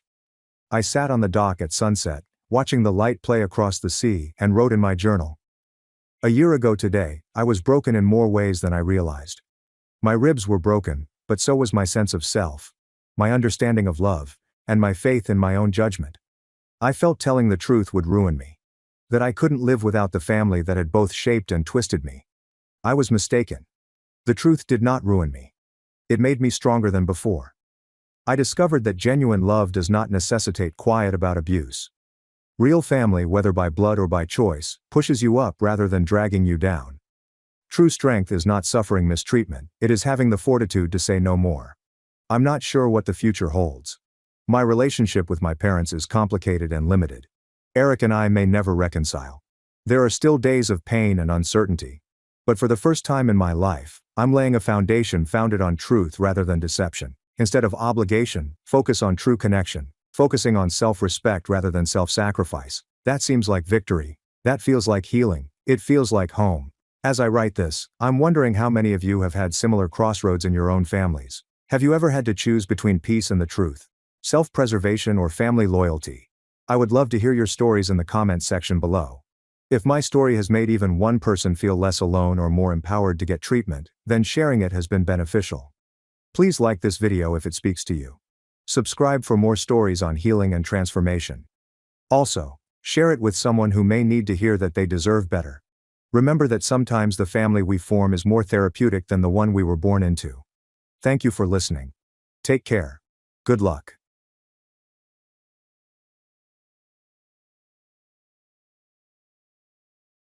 My in-laws kicked me and my son out while my husband was on business. Then, his sister sent me photos of him on vacation with another woman. My mother-in-law had no idea I was the one supporting her entire family until the day I arrived home with my 4-year-old son and discovered our possessions on the street. My life was really straightforward until Ryan came around. I worked as a fitness trainer at a nearby gym, where I spent my days helping people get in shape, which kept me busy enough to not think about the lack of drama in my personal life. Everything changed the day Ryan stepped into my gym. "Hey, I'm looking to switch up my routine. Got any killer moves to start with?" he inquired, his tone light but his stare serious. I gave him a once-over. He wasn't your typical rookie, unsure which machine to try first. No, he appeared to know his way about the gym, but was looking for something more. "Sure," I said, directing him to a set of weights. "Let's see what you've got." That initial session lasted a week, then a month, and our informal conversations became longer and more personal. Ryan owned a modest family restaurant known for its authentic Italian cuisine. "It's all about the sauce," he said, "and nobody makes it like my mom." He spoke of his mother with admiration and frustration, hinting at strong family ties. He surprised me one afternoon as we finished a particularly strenuous workout. "Listen, Laura, I've been thinking. How about dinner at my place? You can meet my mom and try that sauce I keep bragging about." I paused, more out of surprise than disinterest. "Yeah, why not? I'm curious if it's as good as you claim." Dinner was cozy, the food was delicious, and the company was surprisingly welcoming. His mother, Margaret, was full of warm grins and loud chuckles, and her eyes seemed to size me up with each glance. His younger sister, Chloe, also came by. Her presence was more spiky, her remarks harsh and rapid. "So Laura, Ryan tells us you're quite the fitness guru," Chloe said, a sneer on her lips as she admired the muscles I worked so hard to build. "Ever deal with hopeless cases, or do you just make the fit fitter?" I chuckled and took her job in stride. "I believe everyone has potential. It's all about finding the right motivation." Ryan was a regular during those early days, usually arriving at the gym at the same time and finding an excuse to talk for a little longer. "You know, I never believed in fate or any of that stuff," he admitted one evening as we closed the gym together. "But meeting you, maybe I was wrong." His statements were a combination of gruff charm and clumsy earnestness. It was invigorating, and despite the nagging voice in my head telling me to take it slow, I found myself falling for him, hard and quick, like a rookie lifting too much weight without a spotter. One frosty evening as we went to our cars, he came to a halt and looked at me, his demeanor solemn. "Laura, I'm not good at this fancy talking, and I don't have a smooth line to throw your way. But I like you, a lot. How do you say we made this official?" It was abrupt and honest. There will be no games or avoidance of the matter. That was Ryan. Direct and all in. I grinned as my heart pounded in my chest. I say yes. Let's see where this goes. And with that, I was no longer merely a fitness trainer at the neighborhood gym. I was Ryan's girlfriend, and eventually, his wife. Moving into Ryan's mother's house shortly after we married was not exactly what I had envisioned for our happily ever after. Ryan explained that it was essential to him because of his familial links, but living with his mother, Margaret, and sister Chloe, was difficult from the beginning. They did not hide their unhappiness with my entering the family, and things became more tense by the day. The house was usually busy, and I ended up doing more than my fair share of tasks. After a long day at the gym, I'd go home to an endless list of responsibilities. The old washing machine was a problem. It broke down so frequently that I joked that it had something personal against me. Nobody else seemed to notice or care, particularly Margaret and Chloe. I recall one evening after dinner, I was attempting to repair that dreaded machine again, and I could hear them in the kitchen. "She doesn't even know what she's doing," Chloe joked, not bothering to soften her tone. "Watch, she'll flood the basement next." Their laughter rang down the corridor, wounding more than I cared to confess. I bit my tongue and concentrated on the task at hand. It was not only the washing machine, it was everything, from cooking to cleaning. My efforts were only another source of pleasure for them. Cooking was the worst. Italian cooking was revered in this household, and my attempts were deemed blasphemous. I tried to follow Margaret's recipes exactly, but nothing worked. One night, as I toiled with a seemingly simple pasta recipe, Chloe lurked in the doorway. "Is that supposed to look like that?" she inquired, a sneer crossing her lips. "It's nothing like Mom's." I gritted my teeth and stirred the sauce, which wouldn't thicken. "Well, I'm trying my best here." Chloe snorted. "Maybe your best isn't good enough. Have you ever thought of that?" I wanted to respond, to defend myself, but what was the point? Everything would remain the same. Ryan appeared to shrink slightly whenever his sister or mother chastised me. He never stood up for me. His quiet was as loud as their laughter. "Hey Laura, just leave it," Ryan would remark quietly later, hoping to avoid a fight. "It's not worth it." Dinner time was an ordeal. I laid the dishes on the table, hoping for a quiet supper, but it was like sitting in a lion's lair. "You know, in Italy they'd probably ban you from the kitchen for this," Margaret joked as she tried my food, and the others laughed along. "Yeah, maybe stick to what you know, gym stuff," Chloe would say, distributing the salt as if it were a peace gift I did not deserve. I'd nod, grin, and swallow the pain, my irritation simmering like the sauce that never worked out. Living with Ryan's family made each day feel like a war I was unprepared for. As my pregnancy progressed, the housework, which already felt like it was all on me, became increasingly stressful. Instead of receiving assistance or sympathy from Margaret and Chloe, I sensed their hostility grow stronger. One afternoon, I attempted to sweep the living room while moving slower than normal due to my increasing tummy. Margaret strolled in, looked at me for a bit, and then let out a sigh that seemed to convey all of her disdain. "Laura, you missed a spot over there, and look at how slow you're moving. This house is going to fall apart at this rate," she observed, pointing to a corner I hadn't yet reached. I straightened up, feeling a tightness in my back. "I'm doing the best I can, Margaret. It's a bit harder with the baby." She simply scoffed and shook her head. "In my time, we didn't let a little thing like pregnancy slow us down. You need to toughen up." The lack of sympathy hurt, and I bit my tongue to avoid snapping back. Chloe fared no better. Later that day, as I was folding laundry, she entered the room and began flipping through the items that I had just carefully put. "You do know these aren't folded right, don't you? They should be able to stand up on their own, like how Mom taught us. Here, let me show you again." She tossed the shirt she was holding back into the pile, undoing what I had done. As she refolded the identical garment with precise, trained movements, my irritation grew. Chloe, I appreciate the lesson, but I've folded clothes before. I'm not an idiot. She only lifted her brow, a cold smile spreading over her lips. Could have fooled me. But hey, if you're okay with being mediocre, who am I to argue? Her remarks felt like a smack, and for a time, I just stood there, watching her render my attempts ineffective. It was the same with cooking. Every dish I tried was met with criticism or downright ridicule, especially if I tried to create something Italian. One evening, I decided to try again, this time with a basic pasta dish that I believed I had nailed. I was stirring the stew when Chloe entered the kitchen. "What's that supposed to be?" she inquired, staring into the pot with a doubtful expression. "It's spaghetti carbonara. I thought it might be nice for dinner," I added, hoping for a difference in her typical gruff tone. She took a fork, tossed some pasta on it, and tasted it with an exaggerated distaste. "Nice? This is what you call nice? I wouldn't feed this to the dog, it's all wrong." I banged the pot's lid down slightly harder than necessary. "Well, it's what's for dinner. So if you don't like it, you're welcome to. Make something else." Every day the tension in the house increased, and Ryan's absence exacerbated the situation.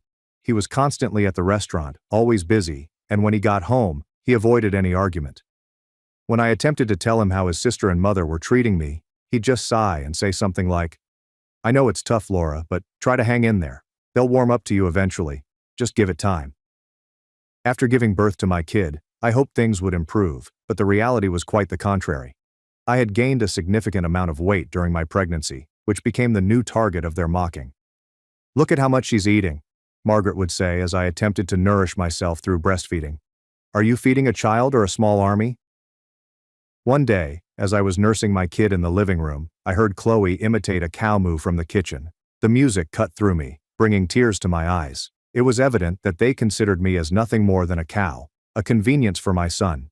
I had reached my breaking point when the ridiculing and frigid treatment at home got too much. I needed something for myself, a place where I wasn't just the chastised daughter-in-law or the undervalued wife. That is when I decided to create my own YouTube channel and Instagram page. One morning, while Ryan was at the restaurant and Chloe was out shopping, I set up my old camera in the corner of our tight guest room as my new impromptu gym. "I'm doing this," I whispered to myself while adjusting the angle. "For me, not for them." I began filming easy training videos that could be done at home, which appealed to moms like myself who couldn't always make it to the gym. Talking to a camera, pretending to be speaking to an audience interested in what I had to say, was strange at first, but it quickly became my haven. The first several videos were sloppy, with stiff narration. "Hey everyone, it's Laura here, bringing you a quick 10-minute workout, perfect for busy moms. Let's get started." My follower count grew, and so did my confidence. I upgraded my camera and learned some lighting and editing techniques from online tutorials. My small endeavor was growing into something real, something wholly mine. One afternoon, I was recording a new video, a low-impact aerobic sequence, when Chloe burst into the room. "What the hell are you doing?" she yelled, her gaze jumping from the camera to me. "Are you turning our home into your personal TV show now?" I paused the tape, my heart racing. Not from the workout, but from the confrontation. "Yes, I am actually. It's something important to me. I need something of my own." Chloe scoffed, staring about with disgust. "You think you're some kind of star? Please get over yourself, Laura." The remarks hurt, but I was getting better at dealing with her attacks. "Well, it's not like I have your approval for anything else around here. I might as well do one thing I enjoy." Chloe rolled her eyes and stomped out, but I did not pause the camera for long. I resumed my session with a stronger voice than before. My digital profile rose, and so did the prospects. Brands began reaching out to me, offering to send me free things to utilize in my movies. Then came the offers to sponsor posts. The first time a brand offered me money to highlight their product, I was taken aback. "I can't believe they're paying me for this," I told Ryan over dinner one night, hoping to share my delight. "That's great, Laura," he responded, his tone preoccupied by his restaurant problems. "Just keep it quiet, okay? Mom and Chloe don't need to know about this." As I returned to the dishes, a notice appeared on my phone.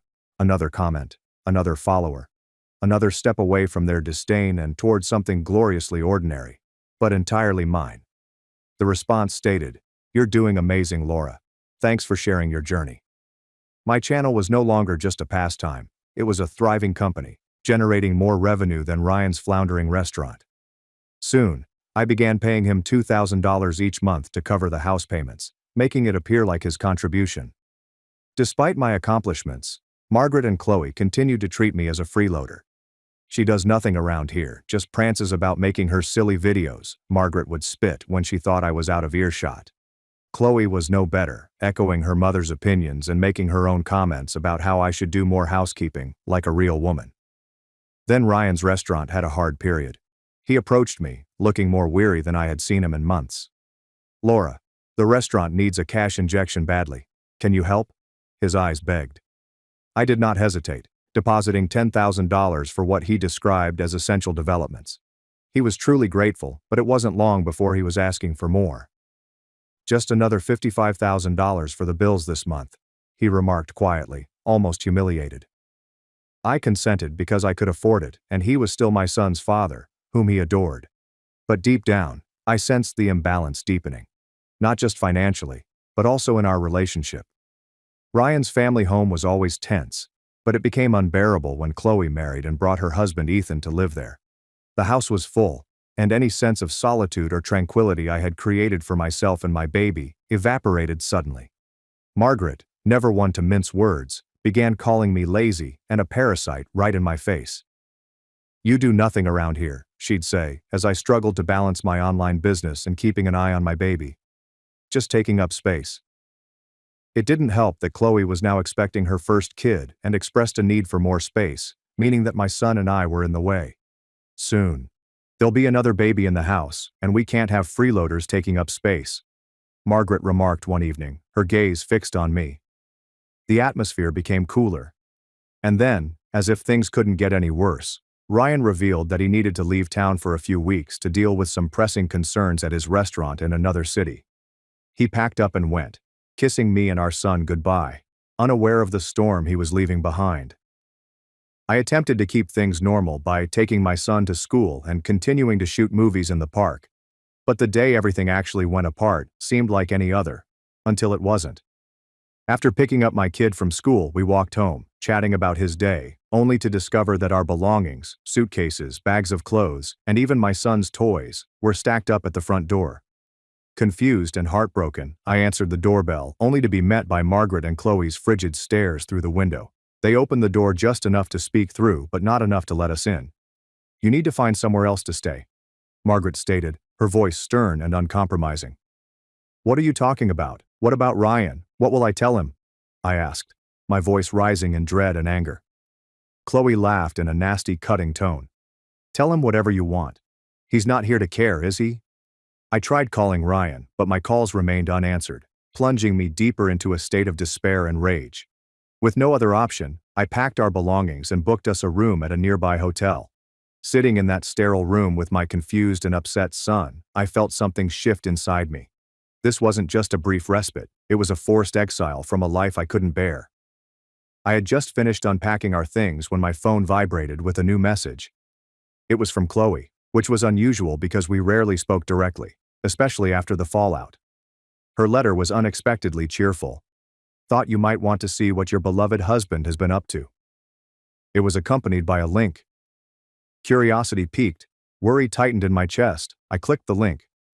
It took me to a social network profile loaded with photographs of Ryan, not on an urgent business trip as he stated, but enjoying nice dinners and beach walks with another woman. The latest snapshot has a timestamp from yesterday. I sat there numb, the phone slipping slightly from my grip as the knowledge dawned on me. He wasn't only away for business. He was living a completely different life, without us. Anger, sharp and bitter, welled up. But before I could drown in it, my son tugged on my sleeve. "Mommy, are you okay?" His soft, concerned voice drew me back from the edge. I feigned a smile and scooped him up in my arms. "Yeah, buddy, I'm okay. Just a little tired, that's all." I sat there, staring at the television, a mix of rage and betrayal running through me. All this time, I had been the financial backbone of his failing restaurant, and his family, who had just thrown me and my son out like trash. And here he was, leading a double life at my cost.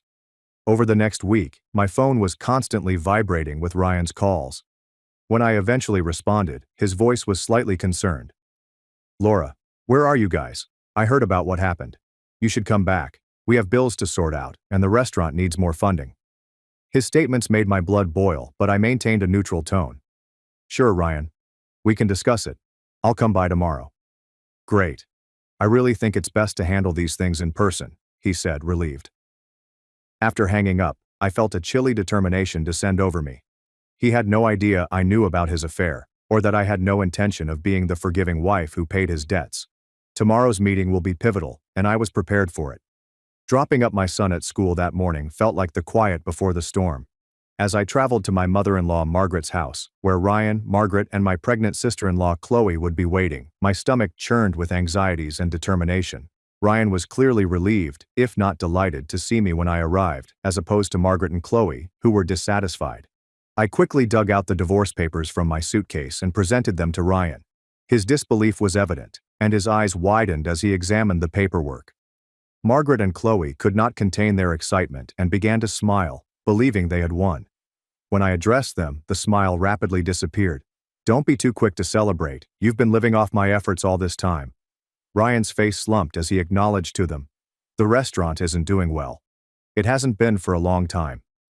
Margaret and Chloe were immediately outraged by the discoveries.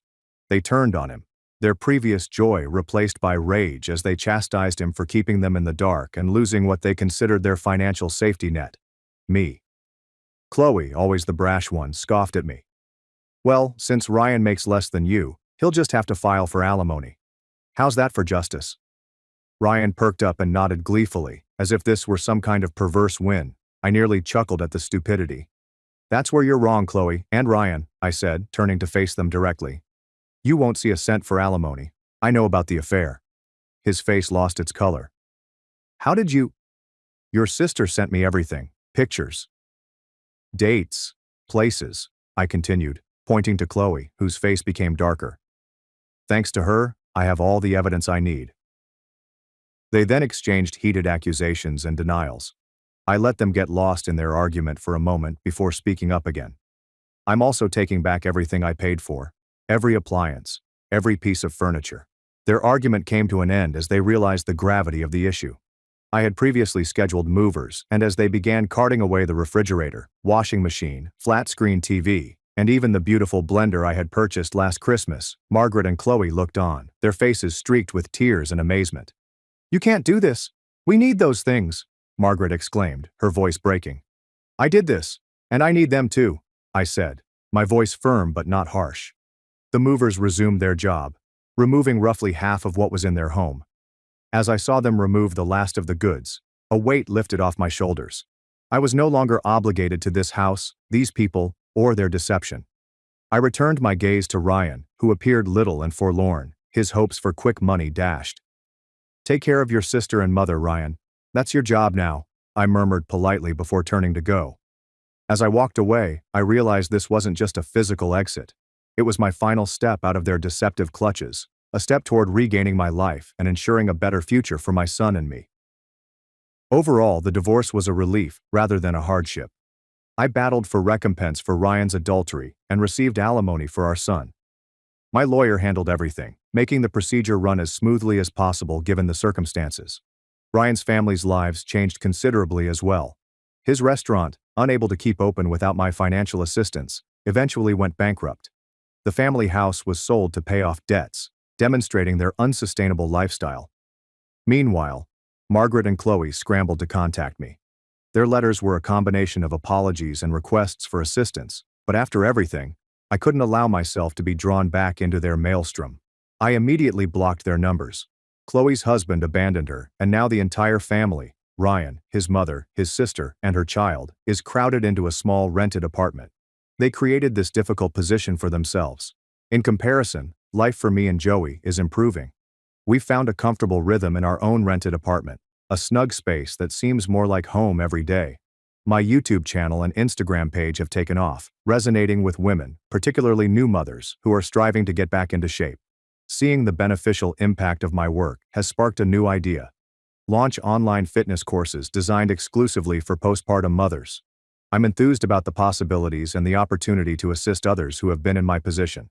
There was a lot to accomplish, but for the first time in a long time, the future appeared bright and full of possibilities. I had a deep feeling of serenity here, in our tiny sanctuary, with my son's laughter booming off the walls. We'd made it through the storm, and now it was time to shine. I called CPS at 14 after my dad hurt my sister. They gave him my name. He made me regret it every day for the next 73 days. My father was the sweetest, most gallant person I'd ever encountered, but only in public. Because as soon as the doors closed, he transformed into Kim Jong-un. You know, he had these absurd regulations that made absolutely no sense. Nonetheless, I, my mother, and my 4 other siblings were compelled to follow them. We couldn't speak at the dinner table unless we were addressed first. With the exception of his bedroom and office, none of our rooms and doors. Of course, we had to meet him with a hug and a kiss on the cheek, LOL. As soon as he walked in the door, and even if we disregarded his rules, he wouldn't smack us. He'd simply push us to maintain a wall-sit position until our faces went so red that we couldn't keep it up.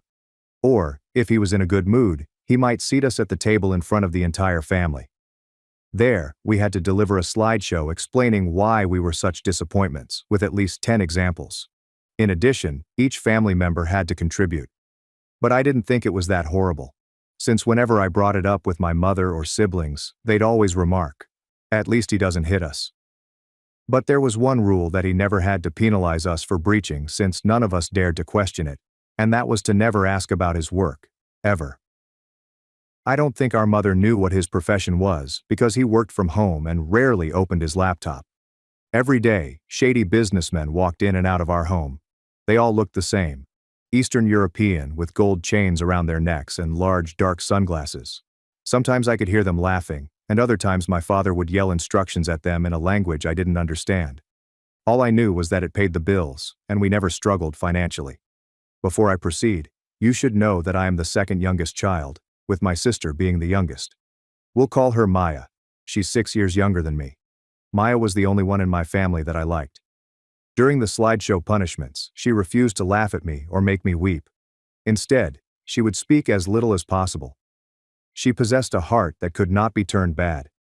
I always promised myself that no matter what, I would always protect her. I had no idea how much that pledge would devastate my life, until one day, when my daughter was 10, she broke the forbidden rule. We were all sitting around the table in silence until she spoke. "Daddy, can I help you with your work one day?" My spine tensed. I didn't look up, instead focusing on swirling the peas around my plate with my fork. "You don't need to know." My father's voice sounded severe, as if warning me. "But Daddy, I never get to see you, and I'm good at organizing." My father aggressively sat up from his chair, causing it to fall over. But instead of hauling her into the corner and forcing her to perform the notorious wall sit, he simply walked away. I was even more terrified than so, and I watched her with extreme tunnel vision. My father returned quickly, holding what appeared to be a black leather belt. My body processed what was happening before my head did. I immediately wrapped myself around her, and the first blow fell on my back. This enraged my father, who used his might to separate us and lock me out. I was forced to watch from the window while Maya screamed helplessly, while none of my other siblings intervened. They simply retreated to their rooms, taking care not to interfere with my father's movements. With each hit, my heart became colder, and I checked the clock. It was 4 p.m. On a Thursday, the CPS office would remain open. I called them and immediately blurted out everything I could think of. The woman on the other end looked really concerned, and I begged her to keep the claim secret so that she didn't reveal my identity. She promised she would. And the next morning, I awoke to my father answering the door for the social worker. Well, he put on his gentlemanly attitude, and within 2 minutes, she had supplied my name and the fact that I had called yesterday. There were a few seconds of stillness after she said it, which you could only detect if you were looking for it. Ha ha ha. My father feigned to chuckle. Sometimes kids can get so confused. She also laughed. Instead of taking any further essential action, she drove off.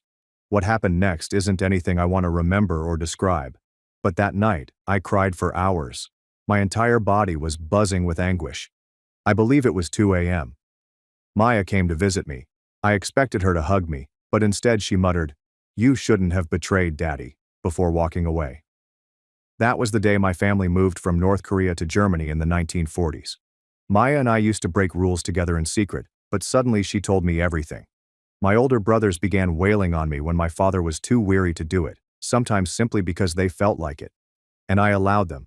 Because once I was finished, everyone would be sorry how they treated me. Following spouse's treachery, I essentially shut down. I stopped speaking with everyone in the house unless absolutely necessary. What was the point? I tried to do the right thing, but it utterly backfired. My back was covered in welts from the belt, furious red lines that burned any time my shirt touched them. And my own sister, the one person I thought I could trust, had turned against me. The treachery hurt more than any physical suffering my father could do. I began spending most of my time in the basement, pretending to repair an old bike I discovered in the garage. My father didn't care as long as I was out of his sight. The basement was cold and damp, with concrete walls that sweated moisture and a strong mildew odor, yet it became my haven. Nobody disturbed me there. While I worked on the rusty chain and flat tires, meticulously cleaning each gear and speaking, I was also capturing all that happened in our home. I couldn't keep a journal since my father had destroyed all of my notebooks following the CPS incident, forcing me to watch as the pages curled and burnt in the backyard fire pit. So I started photographing our injuries whenever it was safe to do so. I used an old phone that I found in the basement and had stashed. I also recorded audio whenever possible, including my father's rages and threats. As a backup, I used an old screwdriver to cut crucial dates and events into the wood beneath the basement steps. June 15th. Dad hit Ethan with a belt for coming home 10 minutes late. June 18th, Jasmine locked in the closet for 3 hours for talking on the phone for too long. June 20th, Mom's eye bruised, says she fell. The wood carvings were not my major evidence, but they did help me organize my digital proof by providing a time frame to work from. I knew these documents would be useful at some point. I only needed to live long enough to use them. My dad was really worried by my quiet. He was used to breaking us down verbally, making us cry and beg pardon. My new quiet treatment method removed his power.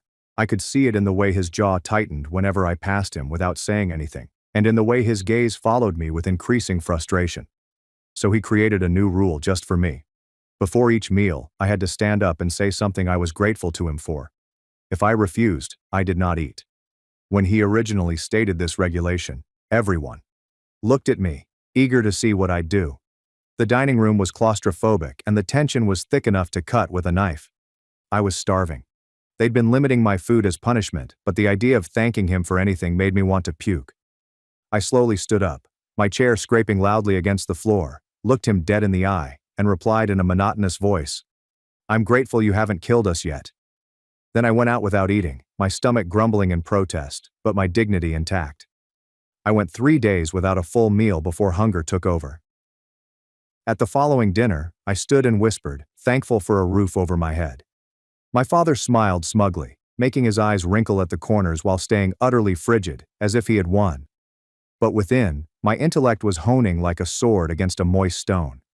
I played along on the outside while planning on the inside. One afternoon, while everyone else was gone but so and me, I observed her sneaking toward our father's office. This was a strictly forbidden zone. Even my mother was not allowed to enter without permission. The thick oak door was typically secured, but today it was slightly ajar. I carefully followed and observed via the air vent as she unlocked his desk drawer and took something out. It was a photograph. She stared at it for a long time, her small fingers stroking the edges before tucking it into her pocket and leaving. Later that day, I followed her to the restroom and waited until she exited. I checked the trash can and discovered the photo crumpled at the bottom. It portrayed a woman who looked similar to my mother, but younger, holding a small infant on her lap. Both were smiling, genuine smiles that reached their eyes, rather than the rehearsed smiles we wear for family portraits. I recognized the woman as our Aunt Lillian, my mother's sister, whom no one ever mentioned. I had only seen her once when I was very little, and her name was never mentioned again in our household. It was as if she had been removed from our family history. Following that, I began to pay closer attention. I observed something fascinating. When she believed no one was looking, she didn't show our father the loyalty and adoration she professed to. Instead, she followed him with fearful eyes. Real, genuine terror. I realized then that she hadn't betrayed me because she loved him more. She had done it because she was scared of him.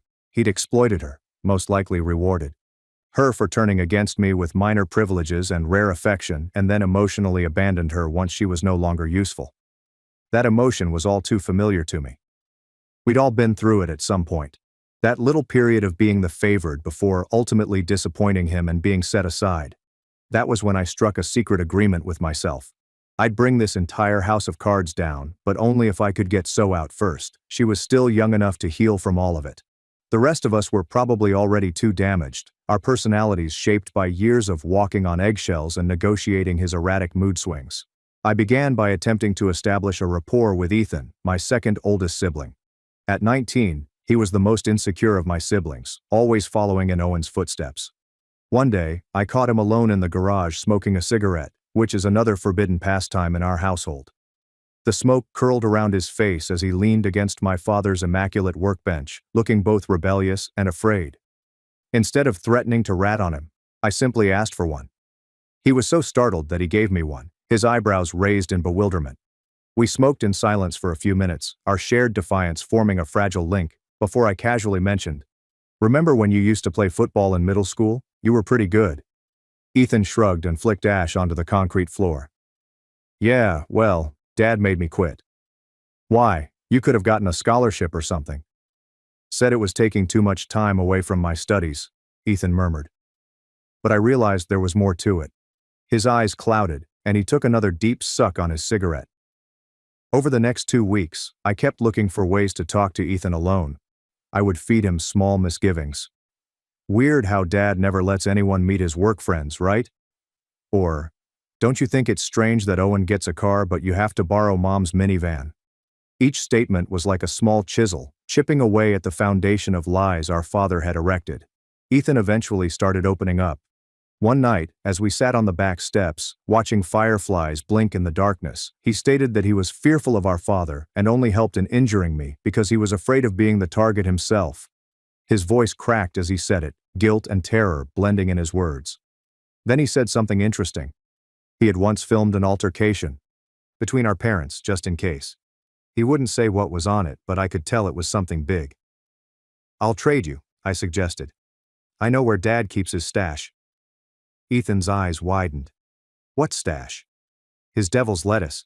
It's in the fake air vent in his office. I've seen him get it when he thinks everyone's asleep." This was our father's secret addiction, one he engaged in while preaching stringent moral principles to us. Ethan was stunned, his jaw literally hanging wide. I agreed to show him proof if he allowed me to hear the recording. He agreed, the possibility of exposing our father's hypocrisy too alluring to resist. The audio was better than I had hoped for. It was our father yelling at our mother, threatening to make her disappear like her sister if she questioned him again. There was the sound of something breaking, followed by our mother screaming, her tears muffled as if she was trying to be silent. It was damning evidence of the monster wearing the mask. "Can I have a copy?" I inquired of Ethan. He hesitated, terror on his face. "If Dad finds out." "He won't. Not from me."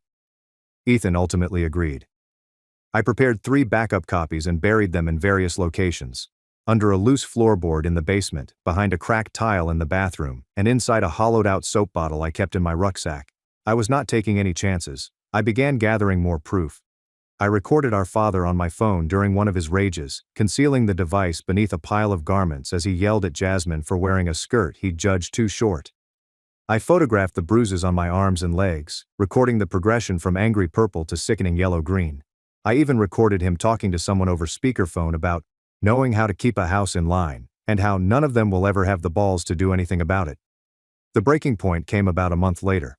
I was in school, half listening to my English teacher discuss The Great Gatsby, when I received this text from Ethan. "Dad discovered something. Get home now." My heart fell into my gut. I sought to be excused, claiming a sudden illness, and returned home to discover my room entirely destroyed. My mattress had been overturned, my clothes were strewn about, and my few personal belongings were carelessly discarded on the floor. My father was in the middle of it all, holding one of my SD cards and his face distorted with wrath. "What is this?" he shouted, his cheeks flushed with wrath. I said nothing, which made him much furious.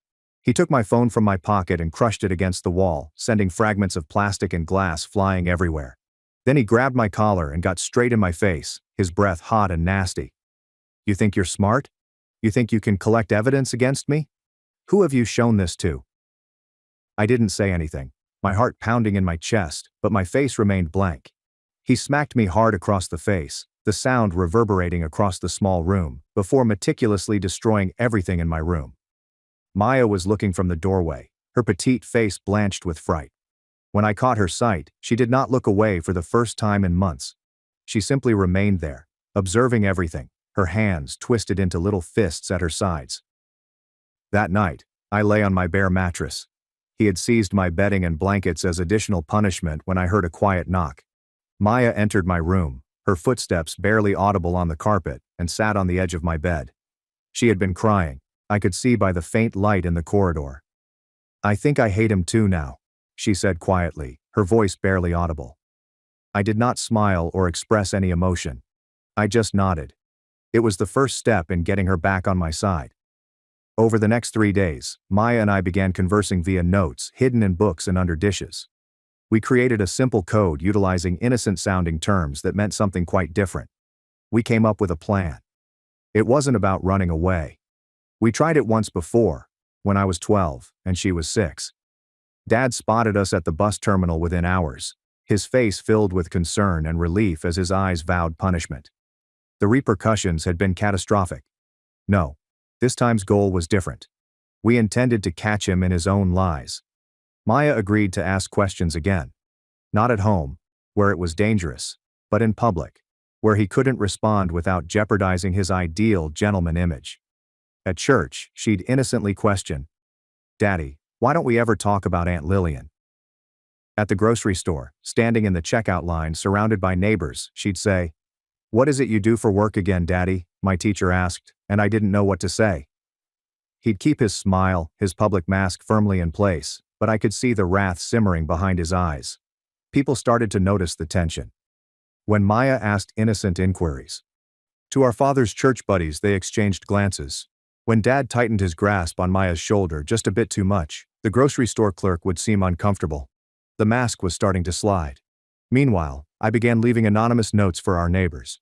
Nothing specific enough to trace back to me, just enough to raise doubts. The perfect family next door is not what it appears. You see him every Sunday, but do you know what he actually does with his children? I'd sneak them into mailboxes late at night, wearing gloves to avoid fingerprints, my heart racing with both panic and a strange sense of empowerment. I also started communicating with my other siblings more. Not about our father directly, that was still too dangerous, but on typical adolescent topics, movies, school, and future goals. I wanted to re-establish some sort of relationship with them, to remind them that we were supposed to be comrades, not adversaries. It worked better with Jasmine than with Owen, who remained firmly under Dad's thumb, desperately seeking acceptance that would never come. One night, I heard Ethan and Owen bickering in their room. Ethan was pummeled. He'd begun drinking heavily to deal with the tension at home, taking bottles from the liquor shop where his pal worked. "You know it's all bullshit, right?" Ethan muttered, his voice echoing through the thin walls. "Dad's whole perfect family act. He threatened to throw me out when he caught me kissing Marilyn after prom. Said I humiliated the family name." Owen begged him to stop talking, but I could tell it had hit home. Even Owen, the golden child who had always supported our father, had his concerns. I'd noticed it in the way he hesitated before backing Dad up, and in the way he looked away during the worst of Dad's outbursts. The next day, I found my mother in the garage, sitting in her car but not moving. The engine was not even operating. She was on the phone, speaking quietly while nervously tugging a strand of her once beautiful hair, which was now streaked with premature gray. When she spotted me, I expected her to hang up fast, as she normally did when caught doing anything Dad would disapprove of. Instead, she retained my stare while continuing her talk. "Yes, I understand. Tuesday at 2 p.m. Thank you." After she hung up, she gave me a long look, something moving in her tired eyes. "Sometimes we have to make hard choices to protect the people we love," she remarked cryptically, going past me into the home, her shoulders straighter than I'd seen them in years. It was the first time she'd admitted, even indirectly, that something was wrong in our family, that perhaps she wasn't fully brainwashed after all, and that she was finally gaining courage. Things swiftly escalated after that. Dad grew increasingly paranoid. He set up cameras in the living room and kitchen, claiming they were for our safety. I disabled them one at a time, carefully and discreetly, using techniques I acquired from watching YouTube videos in the school library. Every time a camera inexplicably failed, I'd leave a small sticky note on the lens with the following message: We see you too. The final straw came at a Sunday supper. We had guests over. Dad's co-workers and their wives, all dressed in fancy clothes and smiling trained smiles. Everyone was taking part in the perfect family charade. Mom had spent hours making a roast with all the fixings, and we were all dressed in our best clothes, the epitome of domestic harmony. Then, beautiful little Maya spilled her drink all over one of the men's cosplay outfits. "I'm so sorry," she added without sounding remorseful at all. My hand slipped, just like Daddy's does sometimes when he gets angry. The table became silent. The man's wife appeared uneasy, wiping her husband's suit with a napkin and avoiding eye contact with anyone. Dad's cheeks went the dangerous red that I was all too familiar with. "Kids say the darndest things," he laughed, but it was hollow and strained. "So why don't you go help your mother in the kitchen?" "But I haven't told them about the secret room yet," Maya said innocently, her eyes wide with false naivety. "The one in your office where you keep all the—" Dad got up so rapidly that his chair tumbled backward with a loud crash. "That's enough," he exclaimed, his immaculate mask shattered. The guests appeared shocked. Dad would never raise his voice in public. This was one of his unbreakable regulations. Appearances must be maintained at any cost. "I think we should go," one of the guys remarked, standing up and gesturing toward his wife. The others swiftly followed suit, making embarrassed excuses while gathering their belongings. After they departed, Dad was furious. He grabbed Maya's arm and began dragging her to his office, his fingers burrowing into her thin arm hard enough to leave bruises. I knew what was coming, the belt, or worse. But before he could pull her through the door, Ethan moved between them. "Let her go," Ethan murmured calmly, despite the fear I saw in his eyes. "Get out of my way," Dad hissed, his voice low and threatening. "No," Ethan answered simply. Dad looked around at all of us. Mom had walked in from the kitchen, wiping her hands on her apron, her face pallid but determined. Jasmine stood in the corner, arms curled around herself. Even Owen appeared uneasy, shifting his weight from foot to foot. For the first time, Dad faced a united resistance. He released Maya's arm and rushed out of the home. We heard his automobile screech out of the driveway, its tires leaving black lines on the concrete. That night, we held our first ever family meeting. We met in the living room, which seemed different without Dad's intimidating presence. Mom revealed she had been speaking with a lawyer about divorce options. Ethan played a recording for everyone. I showed them my documentation, including photos, audio, and the timeline I'd etched under the basement steps. Jasmine admitted she had been gathering money from her part-time work, intending to flee as soon as she turned 18. Even Owen revealed that Dad had slapped him once while no one else was home. We stayed up late, talking openly for the first time in years, the words spilling out like water from a shattered dam. Dad had not returned home by the following morning. Mom phoned a locksmith to replace all of the locks. She then called her sister Grace, who had allegedly been trying to reconnect for years, but Dad had stopped her. 2 days later, Dad arrived with police officers, alleging we had locked him out of his own home. But Mom was prepared. She gave the authorities images of our injuries, played Ethan's recordings, and calmly described the scenario. The officers encouraged Dad to leave peacefully and proceed via the regular legal channels. As he was departing, I caught his gaze. For a brief period, I saw something I hadn't seen before. Terror. He was terrified of me, of what I knew and could verify. "This isn't over," he whispered softly as he moved by me. "You're right," I said. "It's just beginning." I wish I could say that everything improved right away, but that isn't how life works. Mom sought a divorce. Dad hired an expensive lawyer and attempted to portray her as unstable. He stated that all of our proof was falsified. He even attempted to take custody of Maya, knowing she was the person we all wanted to protect the most, but he miscalculated how much we had changed. Mom wasn't the terrified, obedient lady she had been. Ethan and Owen testified about the assault they had observed and endured. Jasmine provided her writings, which documented years of psychological torture. And I submitted my digital evidence, which included images, audio recordings, and an etched timeline from beneath the basement steps. Most importantly, Maya stepped up in court and stated the truth about everything. How Dad influenced her into betraying me. How he vowed to love her more if she told on everyone else. How he abandoned her emotionally when she was no longer useful. Dad's immaculate facade fell apart under the weight of all that reality. The judge granted Mom full custody of all minor children and issued a restraining order against Dad. It has been 6 months since then. We are still dealing with the fallout. Mom is in treatment, and so are all of the kids. We relocated to a smaller house across town, away from our memories. Maya and I are mending our friendship. It is not ideal. I still get flashbacks to her betrayal. But we're getting there. She occasionally leaves little drawings under my pillow as a way of apologizing. Ethan quit drinking and started community college. Owen is learning to live without Dad's approval guiding his every action. Jasmine is applying to colleges out of state, eager to start over somewhere new. As for me, I am still having nightmares. I still startle at loud noises. I still have trust difficulties, which will probably take years to resolve. But for the first time in my life, I am not always terrified. I can speak at the dinner table without asking permission. I have a door in my bedroom that I can shut whenever I choose. Small liberties that most people take for granted, but to me, they mean everything. Last week, I finally repaired the ancient bike in the basement. I rode it around the neighborhood, enjoying the breeze on my face and going anywhere I pleased. No rules, no punishments, and no fear. I am not healed or anything, but I am free, and that's enough for now. I eventually repaired the ancient bike in the basement. I took it out for a spin around the neighborhood, enjoying the breeze on my face. No rules, no punishments, and no fear. It felt incredible, like I was truly free for the first time in my life. But the freedom did not last long.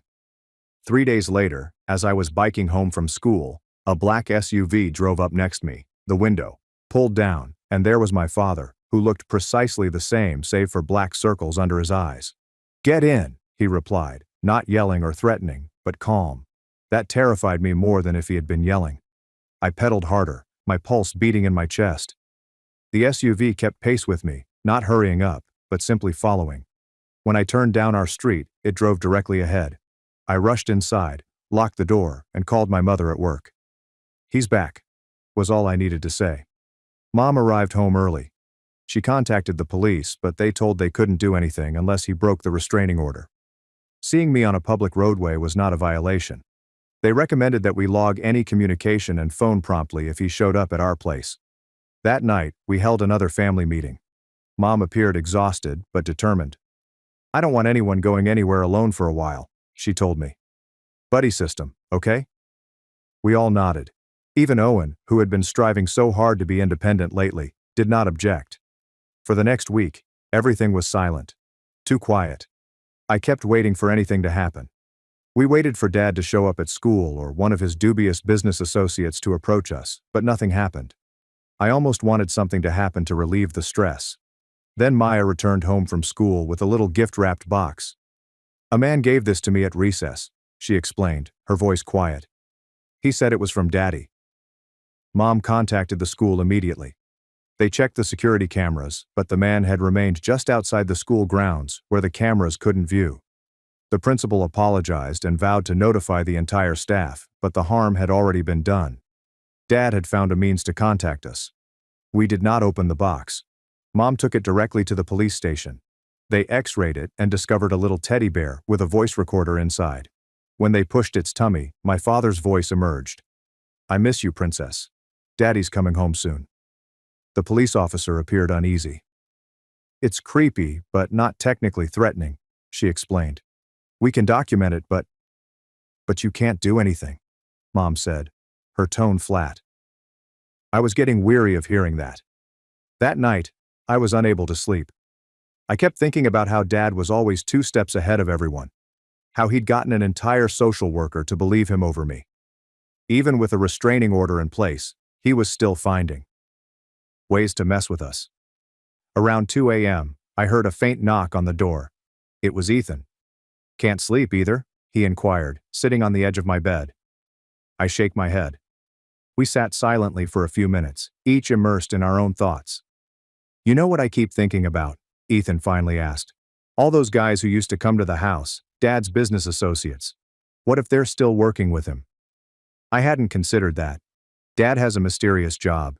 The Eastern Europeans with gold chains, the bundles of cash, whatever he was up to, it wasn't just him.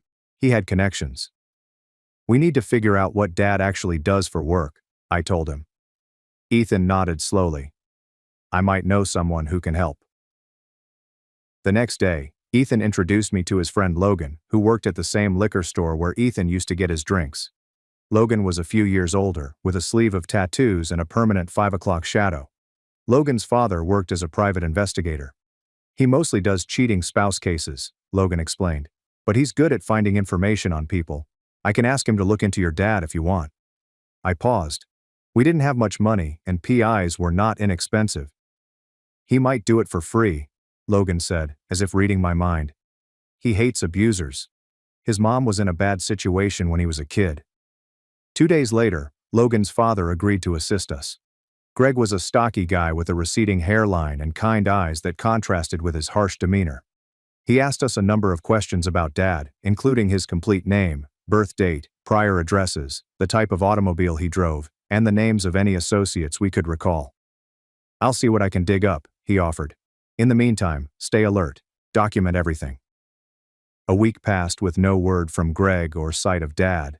I was starting to wonder whether he'd given up and moved on to torment another family. Jasmine returned home from her part-time job at the library looking pale. "Dad was there," she explained, her voice trembling. "He didn't approach me or anything. He was just sitting at a table reading a newspaper. When he saw me notice him, he smiled and left." The next day, Owen saw him during his track competition. The following day, Mom saw him at the grocery store. He never approached or violated the restraining order. He was just there, watching and letting us know he could get close whenever he wanted. We were all on edge, leaping at any noise, and constantly looking over our shoulders. Mom began discussing transferring to another state, possibly residing with Aunt Lillian for a bit. I wasn't against the notion, but something told me that fleeing would not solve our situation. Dad would simply follow us.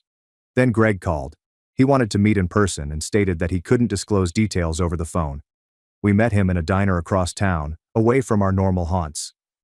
"Your father's into some shady stuff," Greg remarked abruptly, tossing a paper across the table to my mother. "Money laundering mostly. He takes cash from some Eastern European guys, probably substance money, though I couldn't confirm that, and runs it through a series of shell companies, makes it look legitimate." Mother's hands trembled as she opened the folder. Inside, there were photos of Dad meeting with various individuals, documents with firm names I didn't recognize, and printouts of bank statements with significant deposits and withdrawals. "Is this enough to get him arrested?" Mom inquired. Greg shakes his head. "Not on its own. This is circumstantial. You'd need hard evidence, documents with his signature, recordings of him discussing the transactions. And even then, these guys have expensive lawyers." I felt deflated. We finally understood what Dad did, but it did not assist us. "There's something else," Greg explained, his voice falling. "Your dad's been making calls to a guy with a record for violent offenses. 3 calls in the past week." Mom became quite still. "You think he's hiring someone to hurt us?" "I think you should be careful," Greg advised, "and maybe consider that moving out-of-state idea sooner rather than later." That night, we began packing. Mom called Aunt Lillian, who quickly offered her a guest house. We'd depart in 3 days, as soon as Mom got off work. Meanwhile, we established even stricter safety precautions. Nobody went somewhere alone. Before going to bed, we double-checked all of our doors and windows. We even took turns remaining awake at night to maintain a monitor. The second night, it was my turn to stay awake. Around 3 a.m., I heard a light scraping sound in the backyard, as if someone was trying to be quiet but failing. I woke Ethan quietly, placing a palm over his mouth and a finger to my lips. He understood right away, reaching for the baseball bat he'd started keeping under his bed. We crept to the window and looked out. In the dim light of the security light, I noticed a figure near our back door playing with the lock. It was not Dad. This person was bigger and burlier, perhaps one of his business associates, or the individual Greg noted as having a violent record. Ethan dialed 911 while I awoke everyone else. We crouched in Mom's room, the door barricaded with her furniture, waiting for the noises of someone attempting to break in. The minutes felt like hours while we waited for the cops. I pulled Maya tight, her petite body shivering against mine. Eventually, we heard sirens. The ruckus at the back door quickly ceased, followed by the sound of running footsteps. By the time the cops arrived, the intruder had left. The officers took our statement and examined the back door, which had several new scratches around the latch. They vowed to police our street more frequently, but claimed the same thing they usually did. They couldn't do much until they caught someone in the act. We left for Aunt Lillian's the next morning, without waiting for Mom's time off to be authorized. She called her supervisor from the road and explained the issue. We drove straight through, stopping only for petrol and potty breaks, and constantly checking to see whether we were being followed. Aunt Lillian resided in a little town around 6 hours away. Her home sat at the end of a long driveway, surrounded by trees, and featured a separate guest house in the back. It was serene, isolated, and secure. For the first time in weeks, I felt able to breathe. We remained there for about a month. Mom landed a job at a nearby doctor's office. We enrolled in local schools. We gradually began to relax, believing that we had indeed escaped. Then one evening, while we were all eating supper with Aunt Lillian, headlights flashed across the front windows. An automobile was driving up the driveway. "Are you expecting anyone?" Mom asked Grace, her voice full of anxiety. Grace shook her head, preparing to lock the front door. We all froze, listening to the sound of a car door slamming and footsteps on the porch. The doorbell rang, followed by a knock. "I know you're in there," said a voice that did not sound like my father. "I just want to talk." Ethan looked through the drapes and exhaled. "It's Greg," he answered. We invited him in and began talking at once, wondering how he had discovered us and why he was here. "Your father has been arrested," Greg informed us once we had calmed down. "Thought you'd want to know." Greg continued to investigate Dad's business affairs after we left. He had gathered enough material to provide to the FBI, which had been investigating the Eastern European men for years. They had set up a sting operation and captured Dad red-handed while discussing money laundering specifics with an undercover investigator. "They found a lot more when they searched his house," he said. "Documents, cash, even illegal weapons. He's facing serious charges. Bail was denied because they consider him a flight risk." I could not believe it. After all, it wasn't the abuse that took him down, but his crooked dealings. "What about the guy who tried to break into our house?" she inquired. "They got him too," Greg added. "He flipped on your dad immediately, told them everything. Said your dad hired him to scare you, maybe rough you up a bit. Nothing lethal, but enough to make you drop the restraining order." We all sat in startled silence, unable to comprehend this revelation. Dad was in jail. He couldn't hurt us anymore. It was actually over. We ended up staying with Aunt Lillian. The quiet town grew on us, and it felt good to be somewhere Dad had never been before, free of memories at every corner. Mom's divorce was finalized while Dad was in prison. She received everything: the house, which she sold, full custody, and child support. Not that he could pay it while in prison. It's been nearly a year now. We are all doing better. Mom smiles more. Ethan is doing well at community college. Owen joined the local track team and acquired friends who like him for who he is, not because they are terrified of his father. Jasmine has been admitted to 3 colleges and is trying to determine which one to attend. Maya is excelling at her new school, where no one knows about our history. I still have horrible days. I still occasionally wake up thinking I hear Dad's footsteps in the hallway. Those moments, however, are becoming less common. I've started talking more in my therapy sessions, dealing with issues rather than just going through the motions. Last week I discovered an old bicycle in Aunt Lillian's garage. It required work, including new brakes, an oiled chain, and patched tires. I spent a few days repairing it with the skills I gained on the other bike in our previous basement. When it was finished, I took it for a spin around town, feeling the wind on my face and going wherever I pleased. No rules, no punishments, and no fear. Just freedom.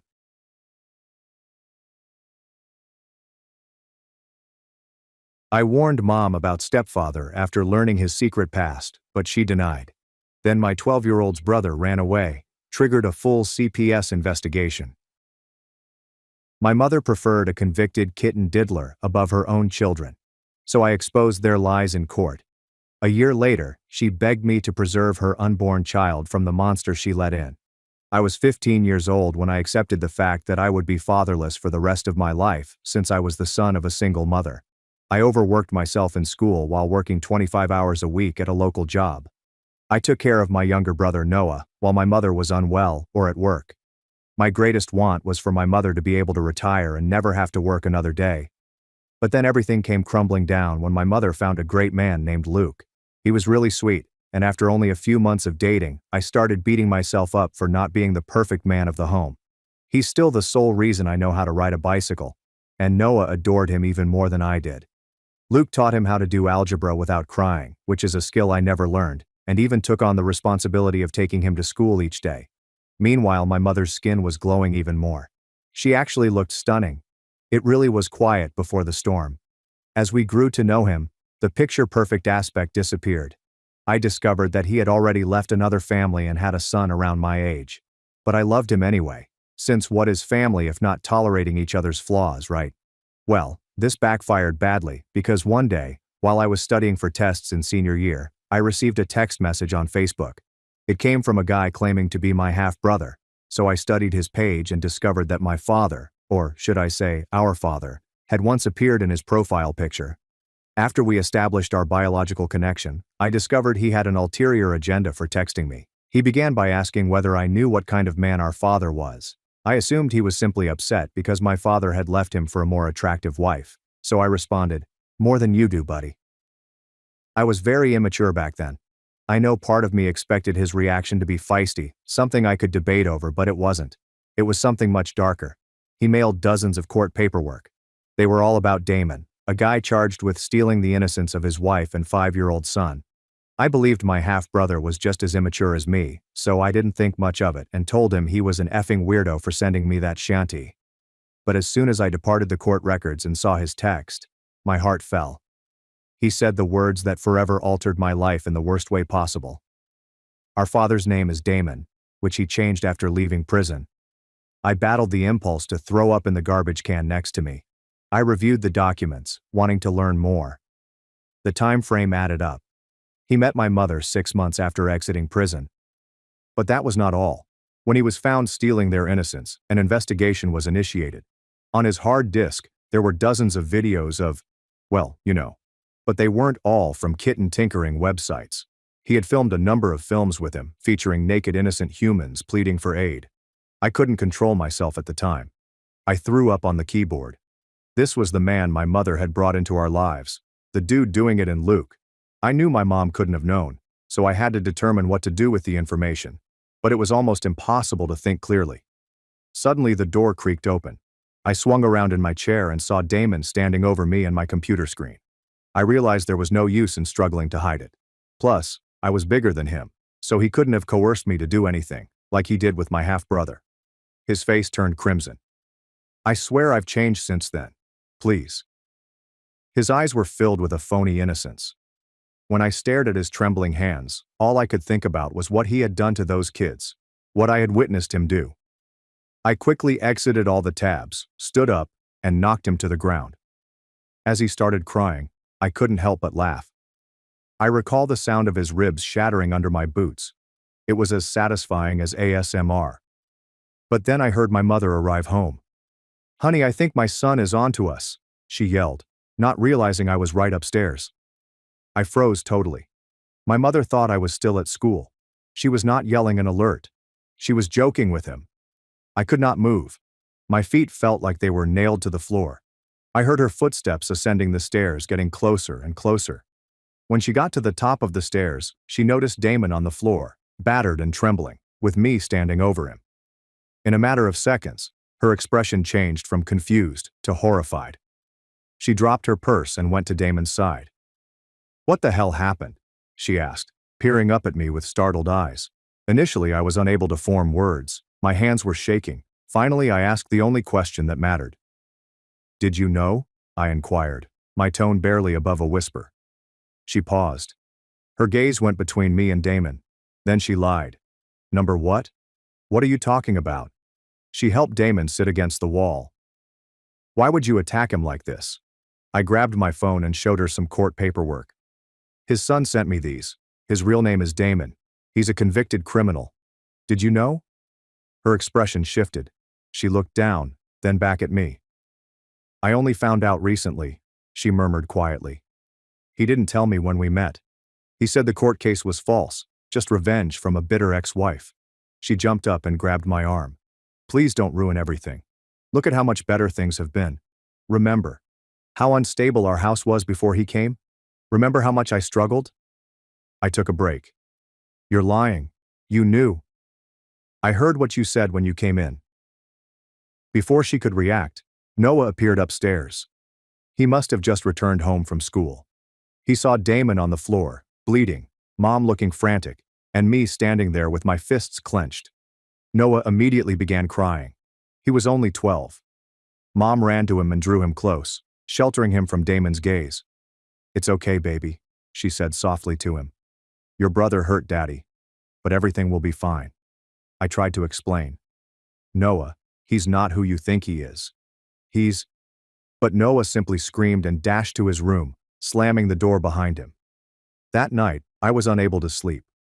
I kept thinking about what my mother had said when she arrived home. She knew. She needed to know. I sneaked into Damon's office and snatched his laptop. I needed proof, something to show Noah, anyone who would listen. However, the laptop was wiped clean. There was only one file on it, a draft email.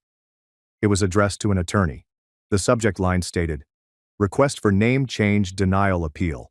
I photographed it with my phone before returning the laptop. The next day at school, I was unable to concentrate. I was sleep-deprived and jumped at any sound. After my last lesson, the principal summoned me to his office. There was a woman wearing a suit. She identified herself as a child welfare officer. "Someone filed a report saying you attacked a family member," she told me. "They're concerned you might be unstable." I attempted to defend myself and explain about Damon, but I could tell they didn't believe me. They did not arrest me, but the police stated that she would be following up. I was now flagged in their system. When I arrived home, everything had changed. Damon shuddered as I entered the room, seeming to be terrified of me. Mom constantly told me I needed therapy and that my anger issues were troubling. That night, they began closing their bedroom door. Mom told me the next morning that I needed to remain at Aunt Marcia's house for a bit. She told me it was for my own good, that I was behaving out due to teenage hormones and school-related stress. I didn't want to leave, but I also didn't want to stay in that house with Damon. So I packed my luggage and had her drive me to Aunt Marcia's. In the ride, she kept mentioning how much Damon had done for our family and how he had saved us. I didn't say anything. Aunt Marcia greeted me with loving arms, but I could sense she was confused. After Mom had left, she sat me at her kitchen table. "Your mom says you attacked Damon out of nowhere," she told me, pouring me some orange juice. "That doesn't sound like you at all." "His name isn't Damon," I explained. "It's Luke, and he's a convicted criminal." Trisha's eyebrows rose. "Luke? That's strange. I remember seeing your biological father's name on some old insurance paperwork years ago, and it definitely wasn't Luke." That's when we began digging together. We called the court clerk's office in the county where Damon previously lived. It came out that his name change had been refused, not approved. He had merely been using a fictitious name on job applications and documents ever since. "That's identity fraud," Aunt Marcia replied, her face stern. "That's a crime." She reached out to her lawyer friend David. He told us that we could go to civil court for identity fraud and possibly get a restraining order, but it would be risky, especially if Mom testified in Damon's favor. I gathered everything I had. Screenshots of Damon's texts with contradictory time frames, voicemail recordings where he noted his previous blunders, and scanned documents from my half-brother. I sent it all to David. But before we could even begin preparing a legal case, something happened that changed everything. Noah ran away. Noah was discovered weeping on a swing at a neighborhood park by a police officer. When they inquired why he ran away, he explained that he didn't want to live in a house where people yelled all the time. The officer notified Child Protective Services, who conducted a thorough investigation into both my mother and Damon. When Aunt Marcia received a call from my mother, she informed me that Noah had run away. She was hysterical and blamed me for everything. I could hear her screaming through the phone, even though it was not on speaker. Aunt Marcia attempted to calm her down, but Mom was not having it. Her voice rose higher and higher till it cracked with anguish. Aunt Marcia gazed at me with sorrowful eyes, her wrinkles more apparent than usual. "Your mom says CPS is involved now. They're interviewing Noah at the station." My stomach fell, like if I had just ridden a roller coaster down a steep hill. I didn't want Noah to get involved in all of this. I wanted Damon to leave. My younger brother was only 12. He should not have to cope with any of this. "Can we go there? I need to see him." We arrived at the police station in Aunt Marcia's old blue Honda. I kept picturing Noah alone and afraid, surrounded by strangers asking him things he couldn't understand. When we arrived, the station was buzzing with fluorescent lights and phones ringing constantly. They would not let us see Noah right away. We had to wait in this cramped area with awful plastic chairs for about 2 hours. The walls were a bland, institutional green, reminiscent of hospital corridors. I kept bouncing my leg up and down until Aunt Marcia put her hand on my knee and stopped me. "Try to stay calm," she said quietly. for Noah's sake. When they eventually brought Noah in, he seemed so little, as if he had shrunk since the last time I saw him. His favorite dinosaur t-shirt was wrinkled and stained around the collar. His eyes were red and puffy from sobbing, and his dark hair stood up in places where he'd rubbed his hands through it. He didn't look at me at first, instead staring at his shoes, which Mom had gotten him for his birthday last month, and that lit up. "Hey buddy," I murmured, attempting to sound natural, but my voice came out strained. "You okay?" He shrugged, his slim shoulders rising and falling beneath his t-shirt. The social worker, Rebecca, with a pleasant face but tired eyes and silver-streaked hair pulled back in a tidy bun, explained that Noah would be staying with Aunt Marcia temporarily while they worked things out. I was happy that he would not have to return to the place with Damon. The notion of my younger brother living under the same roof as that man made my skin crawl. My mother arrived just as we were about to leave. She looked like a complete disaster, with her hair all over the place, mascara streaming down her face, and mismatched clothes that she had worn in the dark. She attempted to hug Noah, but he flinched away, pressing against Aunt Marcia's side. That seems to break something in her. In an instant, her gaze went from desperate to angry. She pointed at me, her finger trembling. "This is all your fault. You're tearing this family apart." I did not say anything. What was the point? She was too far gone, stuck in her own version of reality, in which Damon was the savior she had been looking for all these years. The social worker stood between us, her voice stern, yet professional. "Ma'am, please calm down. This isn't helping your case." Mom turned on her, her cheeks blazing red. "My case? I'm a good mother. I've always been a good mother. Just ask him." She poked her finger at me again. "I worked 2 jobs to keep a roof over their heads. I never missed a school conference." Before I could answer, she dropped a bomb. "I'm pregnant. Did he tell you that? I'm carrying Damon's baby." Everyone became quiet. The air in the room appeared to thicken. I examined her stomach, attempting to determine whether there was any truth to it, or if this was just another ruse. She wasn't showing, but it didn't signify anything. The timing would be roughly appropriate.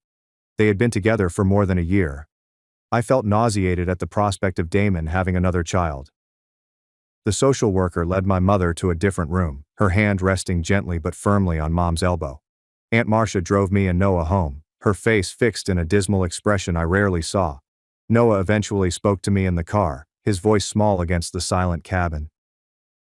"Is it true what Mom said about the baby?" I shrugged as raindrops began to spray on the windshield. "I don't know, buddy. Maybe." "And is it true what you said about Dad?" He couldn't even speak Damon's name because the word Dad made his throat hurt. I looked at Aunt Marcia, not sure how much to tell him. She nodded slightly, her gaze meeting mine in the rearview mirror. "So." I took a deep breath. "Yeah, Noah. It's true. He's not who he said he was. His real name is Damon, and he did some really bad things before he met us." Noah remained motionless for a long time, his fingers tracing patterns on the misty pane beside him. Then he asked, "Is that why you hit him?" "Yeah. I found out what he did, and I got really angry." My fist colliding with Damon's face flashed across my head, bringing back the shock in his eyes and the satisfaction I felt before everything broke apart. "I get really angry sometimes too," Noah answered quietly. "But Mom says we're not supposed to hit people when we're angry." I couldn't disagree with it. My small brother's straightforward moral clarity broke through all of my arguments. "You're right. I shouldn't have hit him. I should have told an adult instead." The next several days were strange, as if we were living in an alternative reality. Noah and I stayed at Aunt Marcia's house, a charming 2-story with a garden in the rear and family portraits on every wall. She has an extra bedroom with bunk beds from when her children were young. Noah took the top bunk, and I took the bottom. At night, I could hear him sobbing into his pillow. But when I asked him whether he was okay, he always said yes. I'd lie there in the darkness, listening to him attempt to be brave, feeling as if I'd let him down somehow. Aunt Marcia was fantastic throughout it all. Every morning she prepared us pancakes, chocolate chips for Noah and blueberries for me, and helped Noah with his homework. She even drove him to and picked him up from school to keep his schedule as consistent as possible. She never complained, but I could see the strain in her eyes when she assumed we weren't looking. Meanwhile, David, the lawyer, was considering our alternatives. Aunt Marcia's college pal had salt and pepper hair and glasses that kept sliding down his nose. He stated that without hard evidence, obtaining a restraining order against Damon would be difficult. My half-brother's court documents were useful, but they were old, and his records had been sealed after he was released. We needed something contemporary, anything to show Damon was still a threat. That's when I remembered my laptop. I had photographed that email draft regarding the name change appeal. When I presented them to David, his eyes lit up behind his glasses. "This is good," he added, tapping my phone's screen. "This proves he's still using a false identity. We can work with this." We held a custody hearing a week after Noah went away. The courthouse was imposing, with marble floors and echoing passageways. The judge was an elderly woman with silver hair trimmed in a neat bob and piercing eyes that appeared to look right through you. She listened as the social worker described the situation. Noah fleeing, allegations against Damon, and my mother's unpredictable conduct. When it was my turn to speak, I attempted to remain calm, even though my hands were shaking. I recounted how I discovered Damon's past, how my mother seemed to be aware of it, and how they both attempted to make me appear insane when I confronted them. I detailed how Damon steadily isolated us from friends and relatives, infiltrating every part of our existence. The judge asked many questions, her pen never ceasing as she took notes. She asked if I had ever seen Damon do anything wrong with Noah. I hadn't, and I made it obvious. Whatever Damon was, he had been cautious around us. He'd played the ideal stepfather role until I found who he actually was. Finally, the judge determined that Noah would stay with Aunt Marcia for the time being, with my mother supervising his visits. Damon was not permitted to be present during these trips. The judge also ordered my mother to undergo a psychological evaluation, emphasizing that this was not optional. Mom was infuriated.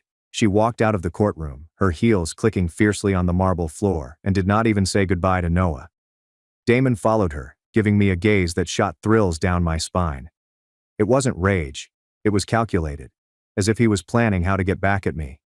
His eyes were cold and hollow, and I finally saw him for who he was.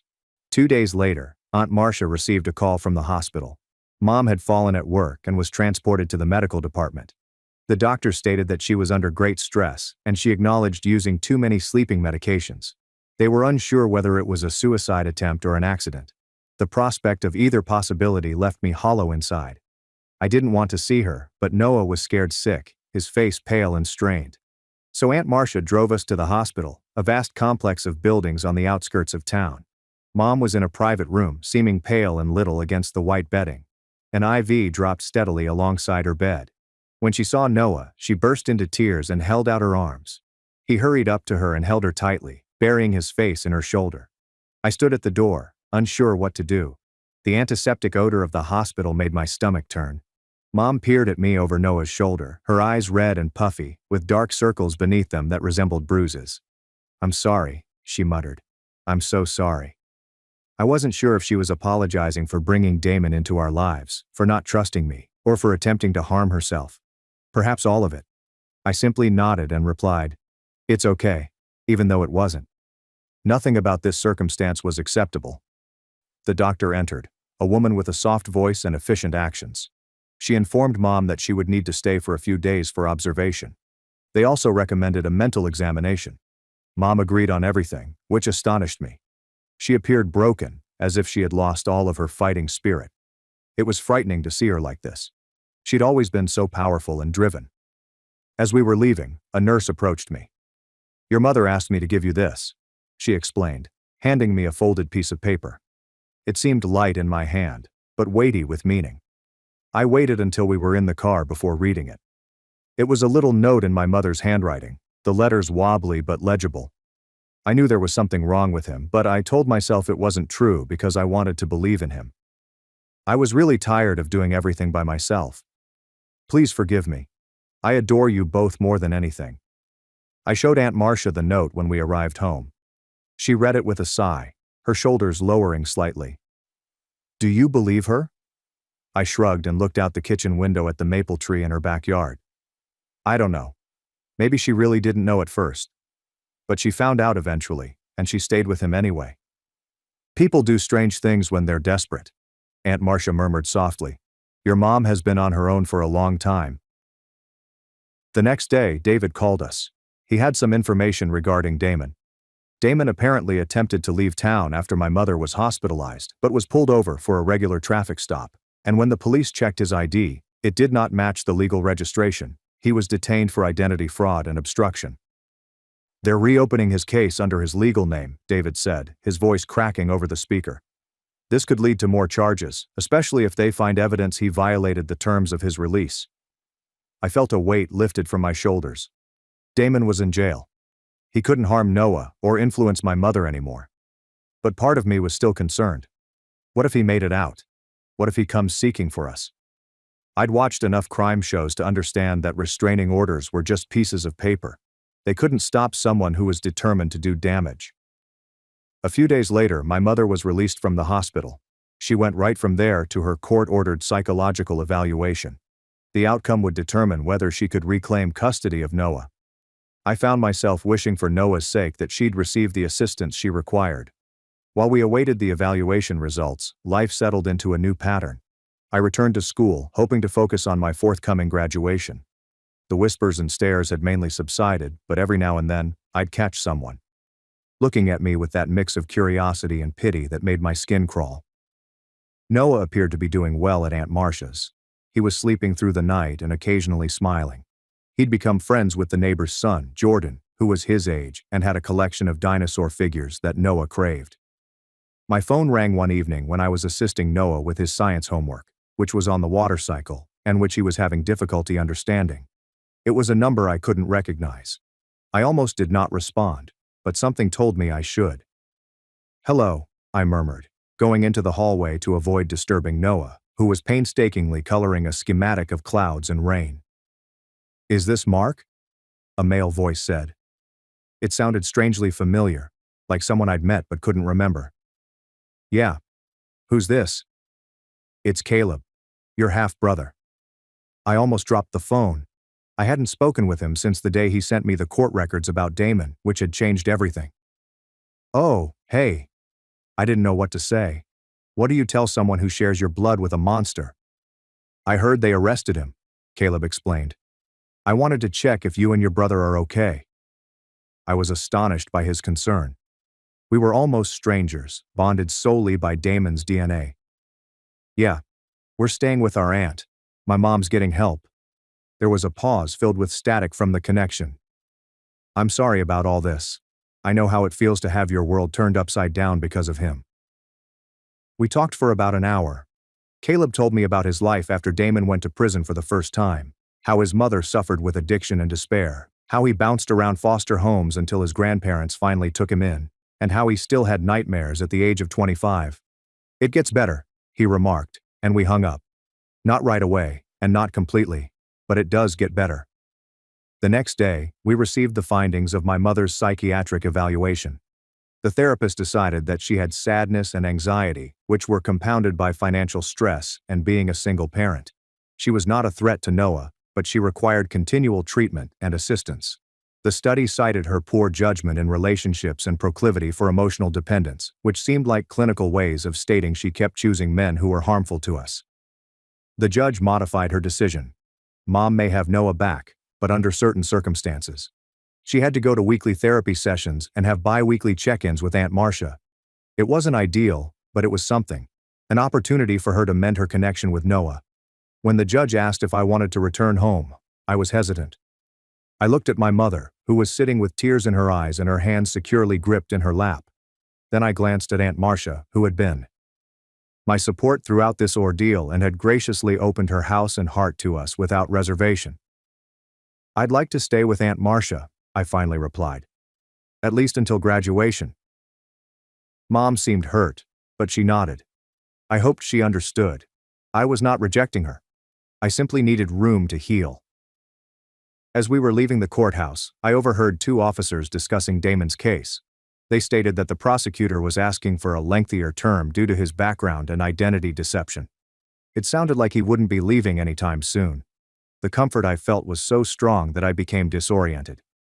Life slowly began to put itself back together. Mom found a smaller apartment that she could afford without working double shifts. It was in a different neighborhood and away from Damon's memories. She acquired a new job with better hours, allowing her to spend more time at home with Noah, and she never missed a therapy appointment. Sometimes when she dropped Noah off at Aunt Marcia's, I caught a glimpse of the mom I remembered.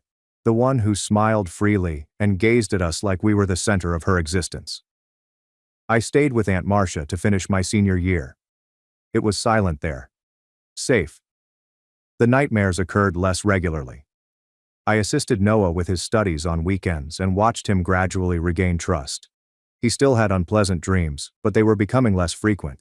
He began playing soccer again, which he had enjoyed before Damon came into our lives. Damon was convicted 1 year after everything came apart for fraud, fraudulent documentation, and obstruction, rather than his original crimes, which were beyond the statute of limitations. He was condemned to several years in state jail, with no contact with kids permitted upon his release.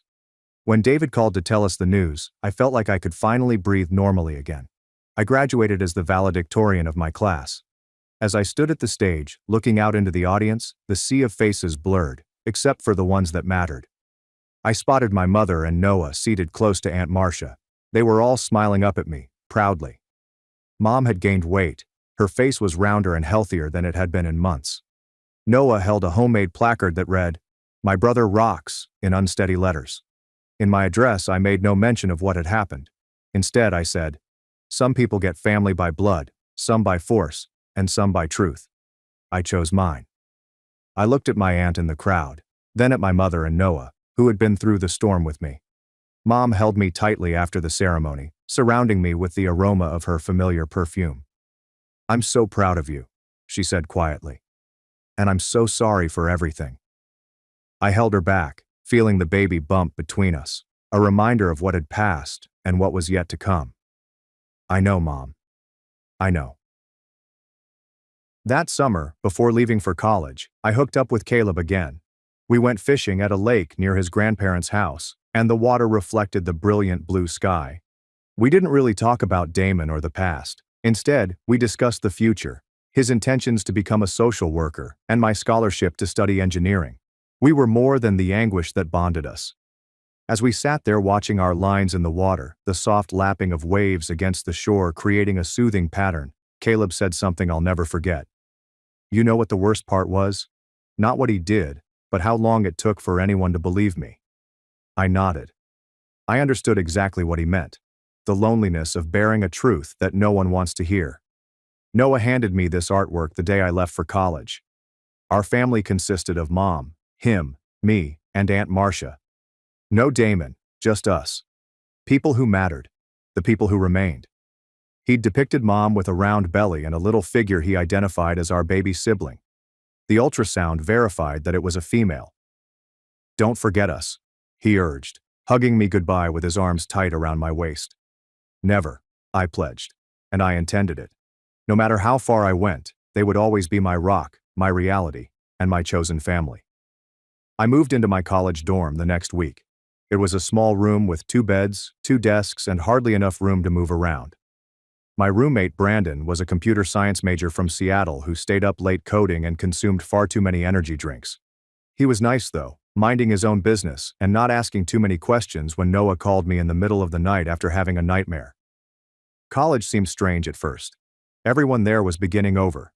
No baggage, no history. Meanwhile, I was dragging around this huge mess in my head. I'd be sitting in math, trying to concentrate on derivatives, when I suddenly remembered the sound Damon made as I knocked him to the floor. Or, I'd be in the dining hall and notice a father visiting his child, wondering what type of father Damon would have been to my younger sister. I called home every Sunday night. Aunt Marcia would keep me updated on everything. Mom's rehab progress, Noah's soccer games, and baby preparations. Mom was due in November, right around the midterms. She opted to name the infant Isla. I wasn't sure how I felt about having a half-sister who had Damon's DNA, so I tried not to think about it too much. It was not the baby's fault who her father was. On a Tuesday in October, I received a call from Mom during my physics lab. I stepped outside to respond, assuming it was about the baby. "Hey Mom, everything okay?" Her voice shook. "Damon's lawyer contacted me. He's trying to get visitation rights for the baby." I almost dropped my phone. "What? How can he do that from prison?" "I don't know. The lawyer said something about establishing paternity and parental rights before Isla is born." She was crying now. "I can't let him near her. I can't." I skipped the remainder of my lessons that day and called David. He emphasized that in our state, incarcerated parents can apply for visitation rights. But considering Damon's past and current charges, a court was unlikely to approve them. Still, he replied, "We should be prepared. Can you come home this weekend? We need to strategize." After my morning classes on Friday, I took the bus home. Throughout the voyage, I kept worrying about Damon trying to get his hands on my baby sister. The concept made me ill. I had safeguarded Noah, but how could I protect a baby I had yet to meet? When I arrived at Aunt Marcia's house, everyone was already there. Mom, Noah, David, and a lady named Denise, Mom's therapist. They were seated around the dining room table, papers strewn out everywhere. Mom looked better than I'd imagined. Her pregnancy suited her. Despite the stress, she exuded a radiant shine. When I walked in, she hugged me tightly and pressed her tummy against mine. "Thanks for coming," she said quietly. I didn't know who else to call. We spent all weekend planning. David planned to contest Damon's petition with evidence of his previous crimes and identity fraud. Denise planned to testify about Mom's progress in therapy and how contact with Damon would be harmful to her mental health. I was instructed to compose a statement on what transpired when I discovered Damon's true identity. Writing the remark was more difficult than I thought. I had to relive every detail. Caleb's Facebook message, the court records, Damon looming over me, the sound of his ribs shattering beneath my feet. I wrote everything down, every nasty detail. When I was finished, I felt weary yet lighter, as if I had finally laid down something heavy I had been carrying. Sunday night, as I was packing to return to university, Noah walked into my former room at Aunt Marcia's. He sat on the bed, observing while I folded my things. "Is the bad man going to take Isla?" he inquired, his voice soft. I stopped packing and sat next to him. "No way. We're not going to let that happen." "Promise?" "I promise." I ruffled his hair. "Nobody messes with our family." He nodded, looking serious. Then he gave me a folded piece of paper. "I made this for Isla. Can you keep it safe until she's born?" It was a shield with our family names written on it. Mom, Noah, myself, Aunt Marcia, and Isla in the center. He had scrawled around the edge, "No bad guys allowed." "This is perfect," I assured him. "Isla's going to love it." The hearing for Damon's petition was planned for early November, only a week before Mom's due date. I planned to take my midterms early so that I could be present. My lecturers were unexpectedly receptive when I explained the problem, a sanitized version of it. I only mentioned that my stepfather was in prison and seeking to acquire custody of my unborn sister. That was sufficient to elicit their sympathies. David called the day before the hearing to provide some news. "Damon's been caught with contraband in prison. They found a cell phone in his cell." "So, what does that mean for us?" I said, packing things into my duffel bag as I prepared to leave again. "It means he's lost privileges and got additional time added to his sentence. But more importantly, it shows he's still breaking rules. Not exactly the behavior of someone who should be granted visitation with an infant." I experienced a wave of hope. Perhaps this would be sufficient to persuade the judge. The courthouse was the same one where Noah's custody hearing had taken place. Same towering marble hallways, echoing footsteps. But this time, I wasn't afraid. I was angry. How dare Damon want to weave his way back into our lives?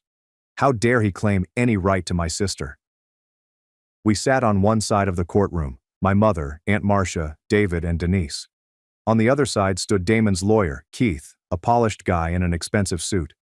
Damon himself wasn't present. They rarely carry criminals to family court hearings, unless absolutely necessary. This time the judge was older, with bushy brows and reading glasses perched on his nose. He appeared to have seen everything and was unimpressed by it all. As the hearing began, Keith claimed that Damon had made mistakes, but was determined to be a part of his daughter's life. He spoke about rehabilitation and second chances, his voice as soft as butter. I noticed Mom's hands tighten into fists on her lap as he spoke. Then it was our turn. David presented proof of Damon's offenses, including identity fraud and a recent contraband infraction. Denise spoke about Mom's development and how contact with Damon would be bad. I read my statement with a steady voice, even though I described the worst day of my life. The judge listened to everything with little reaction. When everyone was finished, he glanced at Mom through his glasses. "Miss Johnson, you're due to give birth soon, correct?" Mom nodded. Next week, Your Honor. And you were unaware of the father's criminal history when you entered into a relationship with him? I was, Mom replied firmly. If I had known, I never would have let him near my children. The judge nodded and made a note. Then he stared at Keith. Counsel, your client has demonstrated a pattern of deception and rule-breaking that spans decades. He used a false identity to enter into a relationship with Ms. Johnson. He violated the terms of his release by not disclosing his status to her, and now he's been caught with contraband in prison, Keith started, arguing, but the judge raised his hand. I've heard enough. Petition denied. Furthermore, I'm issuing a no-contact order between the minor child and the petitioner. Ms. Johnson, you are not required to list him on the birth certificate if you choose not to. I felt such a huge sense of relief that I became dizzy. Mom began crying quietly, tears flowing down her cheeks. Aunt Marcia gripped her hand. As we were leaving the courthouse, Keith approached us. This isn't over, he stated gently. My client is very determined. David stood between us. It is over. Your client comes near this family again, and we'll add harassment to his charges. Keith simply smiled, a frigid little smile that did not reach his eyes, then walked away. That night we celebrated at Aunt Marcia's place. She made my favorite lasagna, and Noah helped her bake cookies for dessert. We sat around the table, talking and joking, the stress of the previous few months beginning to ease. Mom drew me aside after supper. I want to ask you something, she murmured, resting her palm on her stomach. Would you be Isla's godfather? I was startled. Me? But I'm only 18 inches. I know, but you protected even when I couldn't see the danger. You stood up to Damon when I was too blind to do it myself. There's no one I trust more with my children's safety. I wasn't sure what to say. Part of me was still upset with her for introducing Damon into our life and not trusting me at first. But looking at her today, I could see how much she had changed, and how hard she was working to make things right. Okay, I finally said. I'll do it. 3 days later, at 2 a.m., Aunt Marcia woke me up. Your mom's in labor. We need to go to the hospital. We awoke Noah and piled into the car. The hospital was calm at that hour, with only a few nurses at the station and the occasional doctor passing by. They escorted us to the maternity ward, where Mom was already in a room connected to monitors. She appeared weary, but grinned when she saw us. Perfect timing, she explained. Things are moving fast. Aunt Marcia brought Noah to the waiting room with coloring books and refreshments, and I stayed with Mom. I held her hand through contractions, allowing her to squeeze until my fingers went numb. Between contractions, we spoke about everything and nothing, my classes, Noah's soccer team, and baby names. She was still set on Isla, but desired a middle name. What about Patricia? I said, referring to the aunt who saved us all. Mom grinned.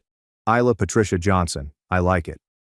Isla was born at 5:47 a.m., right as the sun began to rise. She was little, red-faced, and exquisite, with a tuft of dark hair similar to Noah's. My mother's countenance changed as the nurse placed her in her arms. All of the worry lines disappeared, leaving only a look of pure affection. Mom asked me, "Do you want to hold her?" I was frightened of dropping Isla, yet I gently held her in my arms. She was as light as holding a loaf of bread. Her eyes were tightly clenched, and her tiny fists were balled up against her chest. I gazed at her and felt a strong protectiveness rush over me. This small person, who shares my DNA but not my past, will never meet the man who helped make her. "Hi, Isla," I said quietly. "I'm your big brother. I'm going to make sure nothing bad ever happens to you." Noah was pleased when he met her. He continued asking whether she could play soccer with him, but we had to explain that babies cannot play sports right immediately. He gave her the shield drawing, which Mom had promised to hang in the nursery. I returned to college the next day, hesitant to go but desperate to catch up on the classes I had missed. Life has settled into a new rhythm. I'd return home on weekends to help Noah with his homework and take turns holding Isla while Mom had a shower or snooze. Aunt Marcia spent practically every day with Isla, being the grandma she would never have. Mom's parents had died many years before, and Damon's parents were no longer involved. We learned in December that Damon had been sent to a maximum security jail following another contraband issue. This time, they discovered a shiv in his cell. David stated he'd stay there for the duration of his sentence, possibly longer. It felt as if a weight had been lifted off of all of us. That year, Christmas was celebrated at Aunt Marcia's place. She erected a magnificent tree that nearly reached the ceiling, adorned with ornaments she had gathered over decades. Noah was in charge of organizing the presents underneath and took his job extremely seriously. Isla, now 6 weeks old, slept most of the day in her bassinet, only waking to eat and change her diaper. Mom looked more joyful than I had seen her in years. She'd started taking online classes to get her degree, which she had abandoned when she became pregnant with me. When Isla was in school, she mentioned wanting to be a teacher one day. As we sat around the tree, opening presents, I glanced at my strange little family. My mother had made awful mistakes, but she was working hard to correct them. My little brother was braver than any child should have to be. My baby sister, who would grow up unaware of the sadness that had tainted our lives. And my aunt, who opened her home and heart when we needed it the most. It was not ideal. We still had nightmares from time to time. Mom still had days when guilt consumed her. Noah still cringed at loud noises. I still found myself double-checking locks and peeking over my shoulder in parking lots. But we were healing together. The following semester, I attended an on-campus support group for students who had experienced family tragedy. I didn't say much at first, but listened to others' stories. But I eventually revealed mine. Not all of it, just a few parts. How my stepfather was not the person he claimed to be. How my mother preferred him over us at first. How we were putting the parts back together now. After one encounter, a girl named Riley approached me. She had short blue hair and wore more earrings than I could count. My stepfather was also a creep, she stated matter-of-factly. Not as bad as yours sounds, but bad enough. Took me years to trust men again. We started drinking coffee after meetings, initially just talking, then more. She was intelligent and witty, and she did not look at me with sympathy when I mentioned my family. By the spring, we were dating. I was terrified the first time I brought her home and introduced her to everyone. What if she spotted my family and fled? But she fit right in, assisting Mom with supper, playing video games with Noah, and cooing over Isla, who was beginning to smile and grab at objects. Riley later observed, as we drove back to university, "Your family's pretty great, you know that?" I reflected on what we had gone through and endured. "Yeah," I replied. "They really are." That summer, I had an internship that kept me close to university, but I drove home every weekend. By that point, Isla was crawling and getting into everything. Noah had made the all-star soccer team and was constantly talking about his coach and teammates. Mom had completed her first year of online classes with all A's. One Sunday, as I was about to drive back to university, Mom handed me an envelope. "This came for you," she said. "It's from the prison." My heart pounded as I grabbed it. Has Damon written to me? What might he have to say?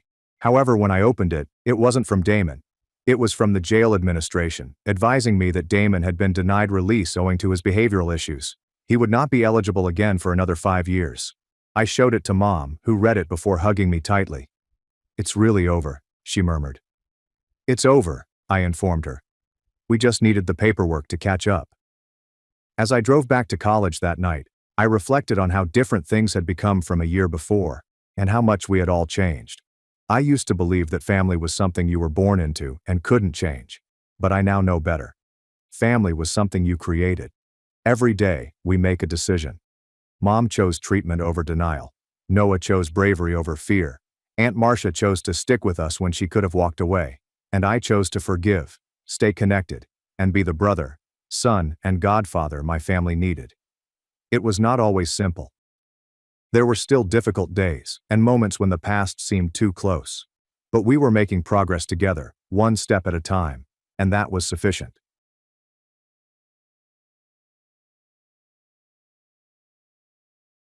My wife wanted an open marriage, made our kids sleep on the floor while she slept with strangers. So I took full custody. Now she wants me back. I used to admire feminists until I met my wife. We were perfect for a time, until she found a new social circle. These women were not only opinionated, nothing could please them. Could you hold the door for them? You believe that all women are children who are incapable of making their own decisions. Don't hold it. You are disrespectful and entitled. Walk behind them? You are a creep. Walk ahead? You are an egocentric a-hole. But I thought I could trust my wife not to follow the crowd. But she did, destroying more than just her life and our marriage in the process.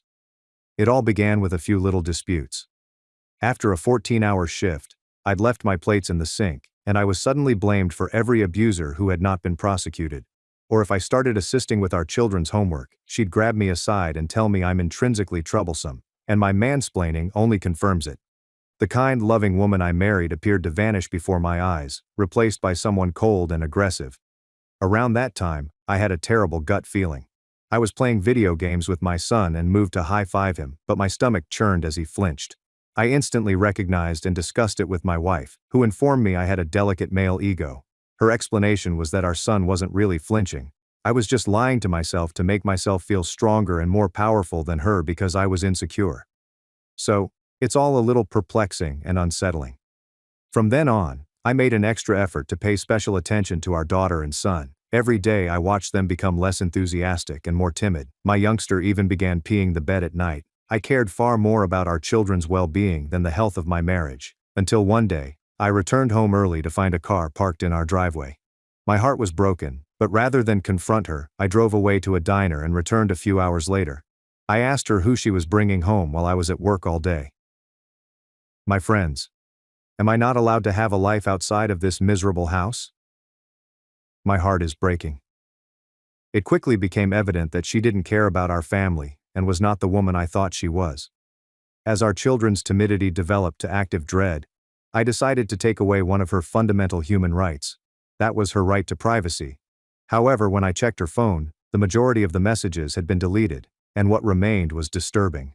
It was a talk with one of her new friends about how Lena should approach me for an open relationship. The friend urged her to take it gradually and make him believe it was also his idea. Obviously she was cheating, but I didn't care anymore. I just needed to know who was touching our children. So, in my thoughts, I'm thinking, I needed to devise a strategy that would allow me to gain complete custody of the children. However, because there was no prenup, I needed to ensure that I had enough to be a decent father. So when Lena casually mentioned open relationships over breakfast, as if it were a stray thought, I was prepared.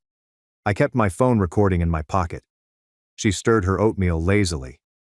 So, I was reading about these couples who have open relationships. What do you think about that concept? I did not yell. I did not yell. Instead, I looked her in the eyes and inquired, tight jaw, who is he? Her arrogant demeanor faded suddenly, like a mask slipping off. What do you mean? She stuttered. But I was no longer convinced of her innocence, and Lena eventually admitted to two one-night affairs while I was working. She revealed that when they came over, she forced our children to sleep on the wooden floor while she made love with them in the next room, which was loud enough for them to hear. As a result, they were more frightened and anxious. They were both married men with their own children. Fathers who, like me, likely believed they had loving, devoted relationships with her. Then came the shocking revelation. She was planning to sleep with a coworker and intended to pursue it because it's good for her, and I don't have any right to control her. The way she said it, with defiance rather than remorse, made it clear that this wasn't a confession. It was a declaration of independence from our marriage vows. The insanity worsened when she discussed matching me up with one of her friends who was really interested in me. She thinks you're hot, Lena remarked, as if offering me a consolation prize. I've seen this friend. Always angry, loud, and physically rude. I would not touch her with a 10-foot rod. My mind was racing, but I had enough control to ask for her phone. She revealed her unlock pattern with startling ease. While she used the restroom, I locked myself in my office. She beat on the door while I ran recovery software, revealing terrible evidence of explicit discussions, plans for meetings, and scathing remarks about me and our marriage. I also set up a tracking app before returning her phone and ordering her to go. Her response was wrath, not remorse. She yelled that I was manipulating and keeping her back, just as males have always done throughout history. She claimed I never genuinely loved her, that all I wanted was to possess her, that she had every right to do so, and that I should simply accept it as the new normal for our marriage. During her tirade, I quietly collected her belongings and remained by the front door until she ran out of steam and left for her parents' place. As she proceeded down the stairs, I said, "You're single now? Do whatever you want. I'm not controlling you anymore. My lawyer will be in touch in January." Before she could respond, I slammed and closed the door, my hands shaking violently as the gravity of what had just transpired washed over me. Lena was discussing everything with her pals in a group chat, which I monitored via the surveillance software. They commended her for being assertive and demanding what she deserved. They convinced her that my divorce threat was empty. Want to bet? Men always make threats they don't follow through on. And that I'd crawl back once I realized what I was losing. What worried me was hearing them say she could accuse me of domestic abuse in order to ensure her future. One acquaintance boldly boasted about how she cheated her ex-husband and stole everything with bogus abuse allegations. She described exactly how to make the charges appear credible, what to say, and how to act, even proposing that Lena inflict minor bruises on herself as proof. I quickly purchased security cameras for my home. I realized I needed to document everything from this point forward. Then came something I never expected. Lena texted her affair partner to meet at a hotel. The message contained the hotel name and room number. I soon discovered the AP's wife online, contacted her via Facebook, and informed her everything, including their present location. She thanked me before quickly hanging up.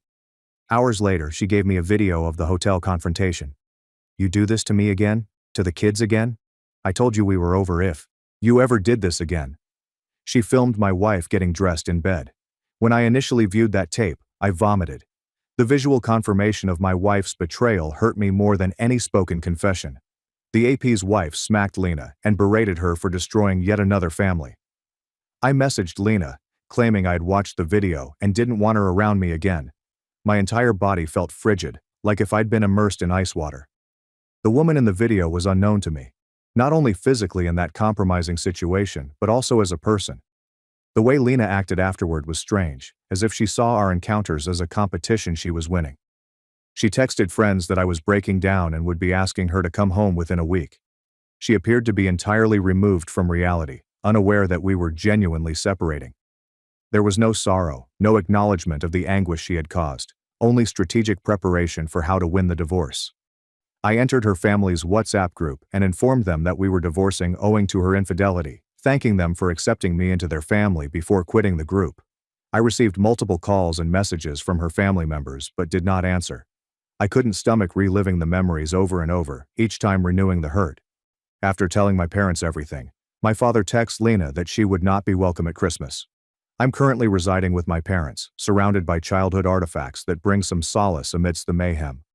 My manager has given me time off until mid-January, knowing that I'm unable to perform professionally. Through monitoring, I've observed Lena's increasingly frenzied conversations with her friends. I don't think she understands that she has lost her family. Her marriage has ended, and her new pals don't really care about her. They provide toxic advice that only helps to drive her away from reconciliation. She sent countless messages and even showed up at my parents' house, begging to spend Christmas with us. My father threatened to call the cops if she didn't go, his cheeks flushed with rage at her brazenness. I've been Googling divorce lawyers in between crying fits. Initially, I believe I was in shock, operating on autopilot while making required plans. However, when I arrived at my parents' place, the pain hit me hard. Nothing makes sense now. How could someone change so dramatically? Was our whole marriage a lie? Was there anything I could have done differently? I only responded to her texts twice. 1. It doesn't matter what you say. I don't know who you are. You're not my wife. My wife would never destroy my heart and soul while smiling. We will get divorced. I don't care what you say or what you want. You have no right to demand anything from me ever again. We are over. 2. Like I said, you're not my wife. I don't know you. My wife would never condemn our children to growing up in a broken home. You, whoever you are, seem proud of what you've done. My wife was loving, caring, considerate, my best friend. You are a self-obsessed, self-absorbed abomination. The messages ceased after that. Perhaps reality had finally sunk in. The ache is awful. Sometimes I find myself staring at family photos and tracing the outline of Lena's face, wondering if that person really existed, or if she was always capable of such betrayal. I wish none of this had occurred. I wish we could go back to the past. But I cannot do that to myself. This is the worst Christmas imaginable. In a moment of weakness, I told the kids that mommy no longer wants to be a family and wants to be with other guys, so we're divorcing. They are devastated. Rar wept herself to sleep in my arms, leaving Noah speechless, his small face frozen in confusion. Thankfully, my parents are here to support us all. While I'm a complete wreck, barely able to function amidst the sadness, I'm attempting to put myself together for my children. But I'll never return to Lena. Her behavior was so disrespectful and heartless that it cannot be forgiven. I'm totally lost. Why would she expect me to do anything at this point? Is she psychologically ill? Has she always been this person beneath the surface, or has something fundamentally altered her? These questions torment me as I lie awake at night, staring up at the ceiling of my childhood bedroom. Sorry for the rambling post. I just needed to get things out where people might understand. Update. A lot has happened since my last post. I wish I could say I've been strong all this, but I've been a sobbing wreck. My father caught me on the bathroom floor at 3 a.m. 2 nights ago, I was holding my knees and rocking back and forth. I was obsessed with Lena's conversations with her pals until I saw something that destroyed my heart. She recounted in graphic detail how our marriage, and especially our children, were burdens that prevented her from becoming a successful woman and living up to her true potential. She claimed I was an oppressive piece of trur, preventing her from having a decent life. That parenthood was a patriarchal trap created to keep women submissive. What crushed my heart was that she never provided particular examples of how we allegedly burdened or mistreated her. Only broad charges based on gender politics rather than our actual relationship. In actuality, I have never prevented her from doing anything. I pay for everything. The minimum wage at her part-time employment was insufficient to support anyone. I've supported her hobbies, dreams, and aspirations, even when she dropped multiple classes midway through. I showered her with love and praise every day, romanced her, took her out, and supported her whenever she needed it. I've been the primary caregiver for our children on numerous occasions when she desired me time. If that is oppression, sign me up. I finally fainted out from emotional weariness. When I awoke, my 3 best friends, let us call them Ben, Tom, and Eli, were in the kitchen with my father, preparing dinner. These people have been there since childhood, through every significant life event. Ben is a former military member who lost his arm below the elbow in Afghanistan. We supported him when his wife abandoned him throughout his rehabilitation because she couldn't handle the new him. He scheduled a Zoom call with his counselor, who helped me grasp what was going on emotionally. He discussed how my marriage and role as a spouse shaped my identity. That component is no longer active. And, like an amputee, I am experiencing phantom pain from the dead part of my identity. This is what Ben meant. The marriage you thought you had no longer exists, and you're mourning it like a death, because it is. Tom is a wealthy executive at a security firm who keeps his true employment a secret. He phoned the top-tier law firm that his company employs on retainer. He's paying for my legal fees as compensation for all the times I took beatings from bullies on his behalf when we were kids. You protected me when I couldn't defend myself, he added, squeezing my shoulder. Now it's my turn. Eli, a private school teacher with 7 children, yes, 7, has been looking after my children while I recover. His elder daughters have been reading bedtime stories to Emma and Noah, creating a sense of routine in the midst of mayhem. Yesterday began with an STD screening. What are the results? Lena gave me chlamydia. I'll need another screening in 6 months for HIV and other STDs with longer incubation periods. My self-pity quickly turned into wrath. The doctor's compassionate expression as he prescribed antibiotics further heightened my sense of violation. Gloves are off. I'm pursuing full custody and will give her nothing if possible. My lawyer tracked out the ex-husband of Lena's feminist friend, who boasted about screwing him over. We spoke on WhatsApp, and after hearing how this lady ruined his life, leaving him homeless and not seeing his children for 4 years, I'm preparing for war. His voice cracked as he remembered living in his car while she enjoyed the house he had paid for, telling their children that he did not love them enough to afford a home. My attorney proposed a preemptive restraining order in response to Lena's disparaging remarks about men, particularly for our son's benefit. Growing up with an openly anti-male mom is clearly harmful, thus we are pursuing full custody. We're gathering proof of her abandonment of the children, her erratic behavior, and her recently adopted extremist beliefs that could jeopardize their psychological development.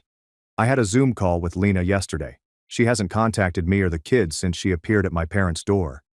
She looked more dolled up than I'd seen in years, with over-the-top makeup and a plunging neckline that seemed strange for what should have been a serious discussion about our divorce.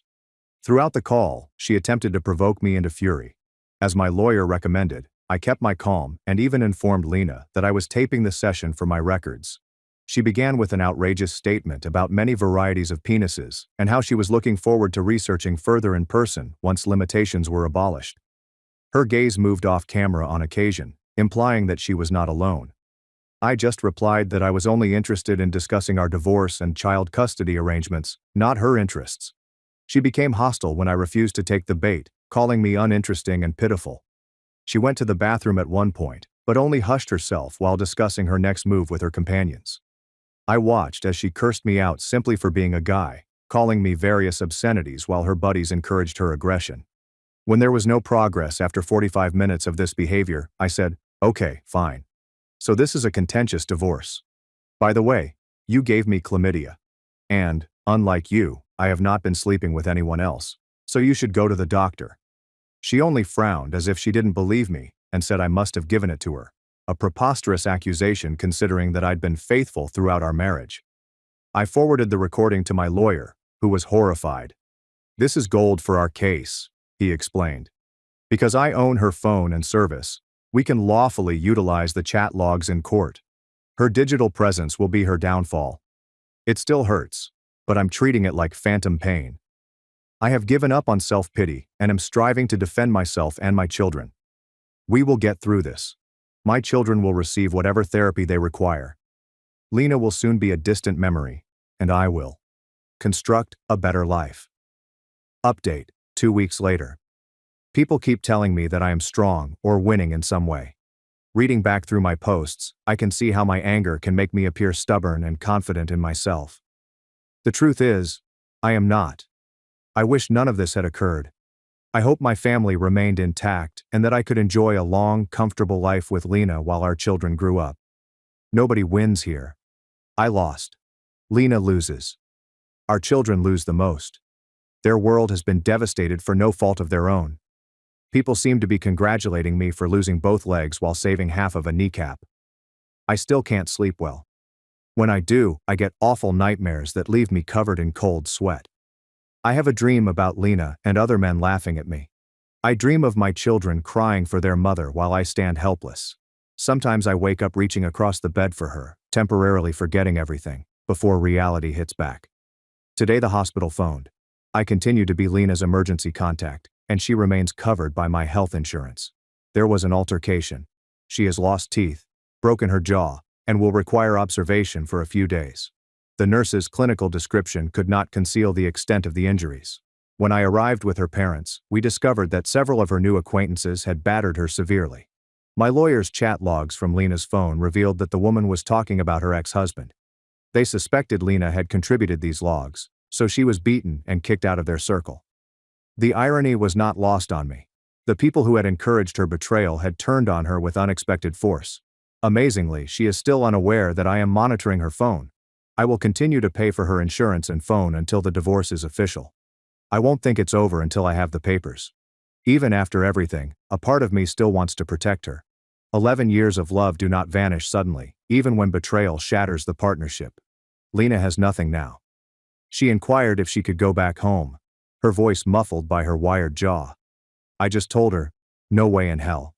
Her mother would not give her any money unless she gets clean and stays clean for at least a year. They offered to let her live with them under tight conditions, no phone, no visits, and rigorous counseling. For the first time, I saw a glimpse of guilt when she said, "I'm sorry I ruined everything, but I don't believe it was sincere." She barely looked me in the eyes, instead gazing on the hospital wall behind us. Despite everything, it hurts to watch her like that. I wanted to protect her, but she is an adult whose behavior is risky and unpredictable. I need to safeguard my children.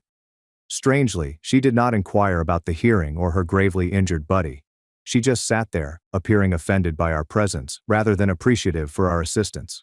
Her father's face was a mask of disappointment and uncertainty, the same one I'd been wearing for weeks. I still don't get what happened. She devastated her family and caused enormous suffering. For what? A buzz and random sex? I'm going to avoid all contact till she's been clean for a long time. I can't take this madness. Update, 1 month later. Many folks have messaged to ask for an update. I wanted to post yesterday but didn't have the energy. I'm unhappy and fatigued, sleeping very little and having nightmares. Some days I can barely get out of bed, forcing myself to function just because my children require it. The good news. My children are doing well. My father has been great. We went skiing at his cabin this weekend. Only him, me, and the kids. It was fantastic to watch them learn, their faces flushed with pride as they mastered the bunny hill. For small periods, I could nearly forget what had happened. I have no communication with Lena right now. I spoke with one of her acquaintances, who was in critical condition. She awoke but was in bad shape. Her nurse remarked that no one had paid her a visit. Her family refused to see her. The room was strangely quiet, just beeping machines and the odor of disinfectant. Worried that whomever attacked Lena would come for me and the kids, I requested to speak with this woman. She weirdly began our conversation by proposing sexual services for $20. Her eyes were lifeless, her skin pallid and bruised. I responded with $50 for information instead. What she revealed was devastating. All of these feminist buddies are heavy drug users. One of them, the one who boasted about destroying her ex, invited Lena into their group against the objections of the others and exposed her to narcotics. They sell sexual favors for drug money, using feminist rhetoric to shield their inflated egos. Lena initially bought into the idea but rapidly became addicted to drugs. She eventually began selling sex for drug money. I was devastated to learn that the woman I loved the most had become a prostitute in order to fund her addiction. It explains why she only wanted the money from our divorce. Each revelation felt like a knife to my already wounded heart. No one came to see this woman in the hospital because she had stolen, cheated, abused, and lied to everyone in her life. Without blinking, she expressed her sadness at having survived. She sees no hope for the future. I cried while listening to her story. Not for her, but for what happened to Lena. For the terrible decisions that led her down this path of self-destruction. I'm not excusing Lena's decisions. She chose to play with fire and lost everything. But understanding her addiction explains a lot of her strange behavior, personality changes, irrational anger, and complete disregard for those who loved her. Many Redditors who have dealt with addicts warned me that Lena might attempt suicide as her life crumbled. They were correct. She attempted a deliberate overdose. I discussed this possibility with her father, and we decided to keep a close eye on her. While at the cabin on Saturday, I received what appeared to be a suicide note. She admitted to her addiction and prostitution, claiming she had let everyone down and that she was taking the only option available. The words were rambling and disjointed, but the intention was clear. I immediately called her father and shared her location via the monitoring app. He discovered her unconscious on a park bench and rushed her to the hospital. She was hypothermic and barely surviving. I can't bear the thought of what would have happened if he arrived even slightly later. Despite everything, I didn't want her to die. The mother of my children, the woman I had once shared a life with. I wanted her to heal, even if we'd never be together again. They've put her on methadone, and her father has been appointed as her legal guardian after proving she abandoned her children, which appears to demonstrate mental incompetence more clearly than attempting suicide. This week, she will go through a sedated detox at a rehabilitation center. The doctors warned that the road to recovery would be long and difficult, with no guarantees. Fortunately, I hadn't canceled her life insurance yet, so the treatment is covered. I've offered to assist with finances, as long as Lena is unaware I'm involved. Not out of kindness, but because her recovery is critical for our children's future relationship with their mother. A healthier, sober version of her. I was terrified that the men who had attacked Lena would come after me and the children, believing I had provided the incriminating chat logs. Tom's friend Mark, who benefited from the logs in his divorce case, decided to fix it. Mark is a formidable mountain of a man who grew up on a farm, lifting hay bales and wrestling cattle. Despite his intimidating appearance, tall enough to fit through doorways, crew cut, and facial scars from a childhood accident, he is actually patient and kind. He went to the attacker's apartment, grabbed them by the necks, and offered them two choices. Go to the police and confess to the assault, or face him and suffer painful, permanent injuries. They couldn't make it to the police station quickly enough. I've found a new apartment and will be moving shortly. Tom helped with the planning. It is smaller than our family home, but it has plenty of room for the kids and is in a good school district.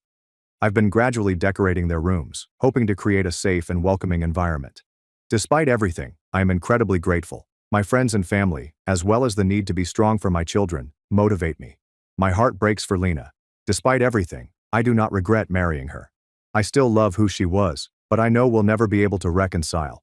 She's not the same person she used to be, and there's too much sadness between us. We had a lovely life before the disaster. I wouldn't have my children without her, and I would never swap them for anything. The grief will persist, but I hope I have the strength to bear it. Some days I mistrust myself. On other days, I see glimmers of a possible future. Different from what I had envisioned, but possibly still valuable. Interestingly, learning about Lena's addiction has helped my children survive. It's easier to explain mommy's illness and how long it will take for her to recover than to explain betrayal and desertion. They've written her letters that I'm keeping secure until she's stable enough to read them. Their resilience astounds me. Children can adapt to so much if given the correct assistance and honest, age-appropriate explanations. I'm sad and fatigued, but Mark is here with his kids now. We're watching Madagascar 3 tonight. I'm attempting to make as many positive memories as possible amidst the gloom. Our children appear to be doing well. They laugh more freely now, and the nightmares are less frequent. I think we'll be fine, not today, or tomorrow, but eventually. Thank you all for your help and support. Strangers' goodwill has provided a lifeline at the worst times. Final update. Lena has passed away. She overdosed while in rehabilitation. Nobody knows how she acquired the medicines. One doctor hypothesized that she may have swallowed a secret bag that ruptured during detox, delivering a lethal amount all at once. I held our children as they wailed, their small bodies trembling with pain that I couldn't quiet. How can you tell youngsters that their mother will never return, that the disease took her forever? I have no answers, only tears that will not stop falling. I will no longer be posting or responding to comments. Thank you to everyone who offered useful advice and support throughout this horror.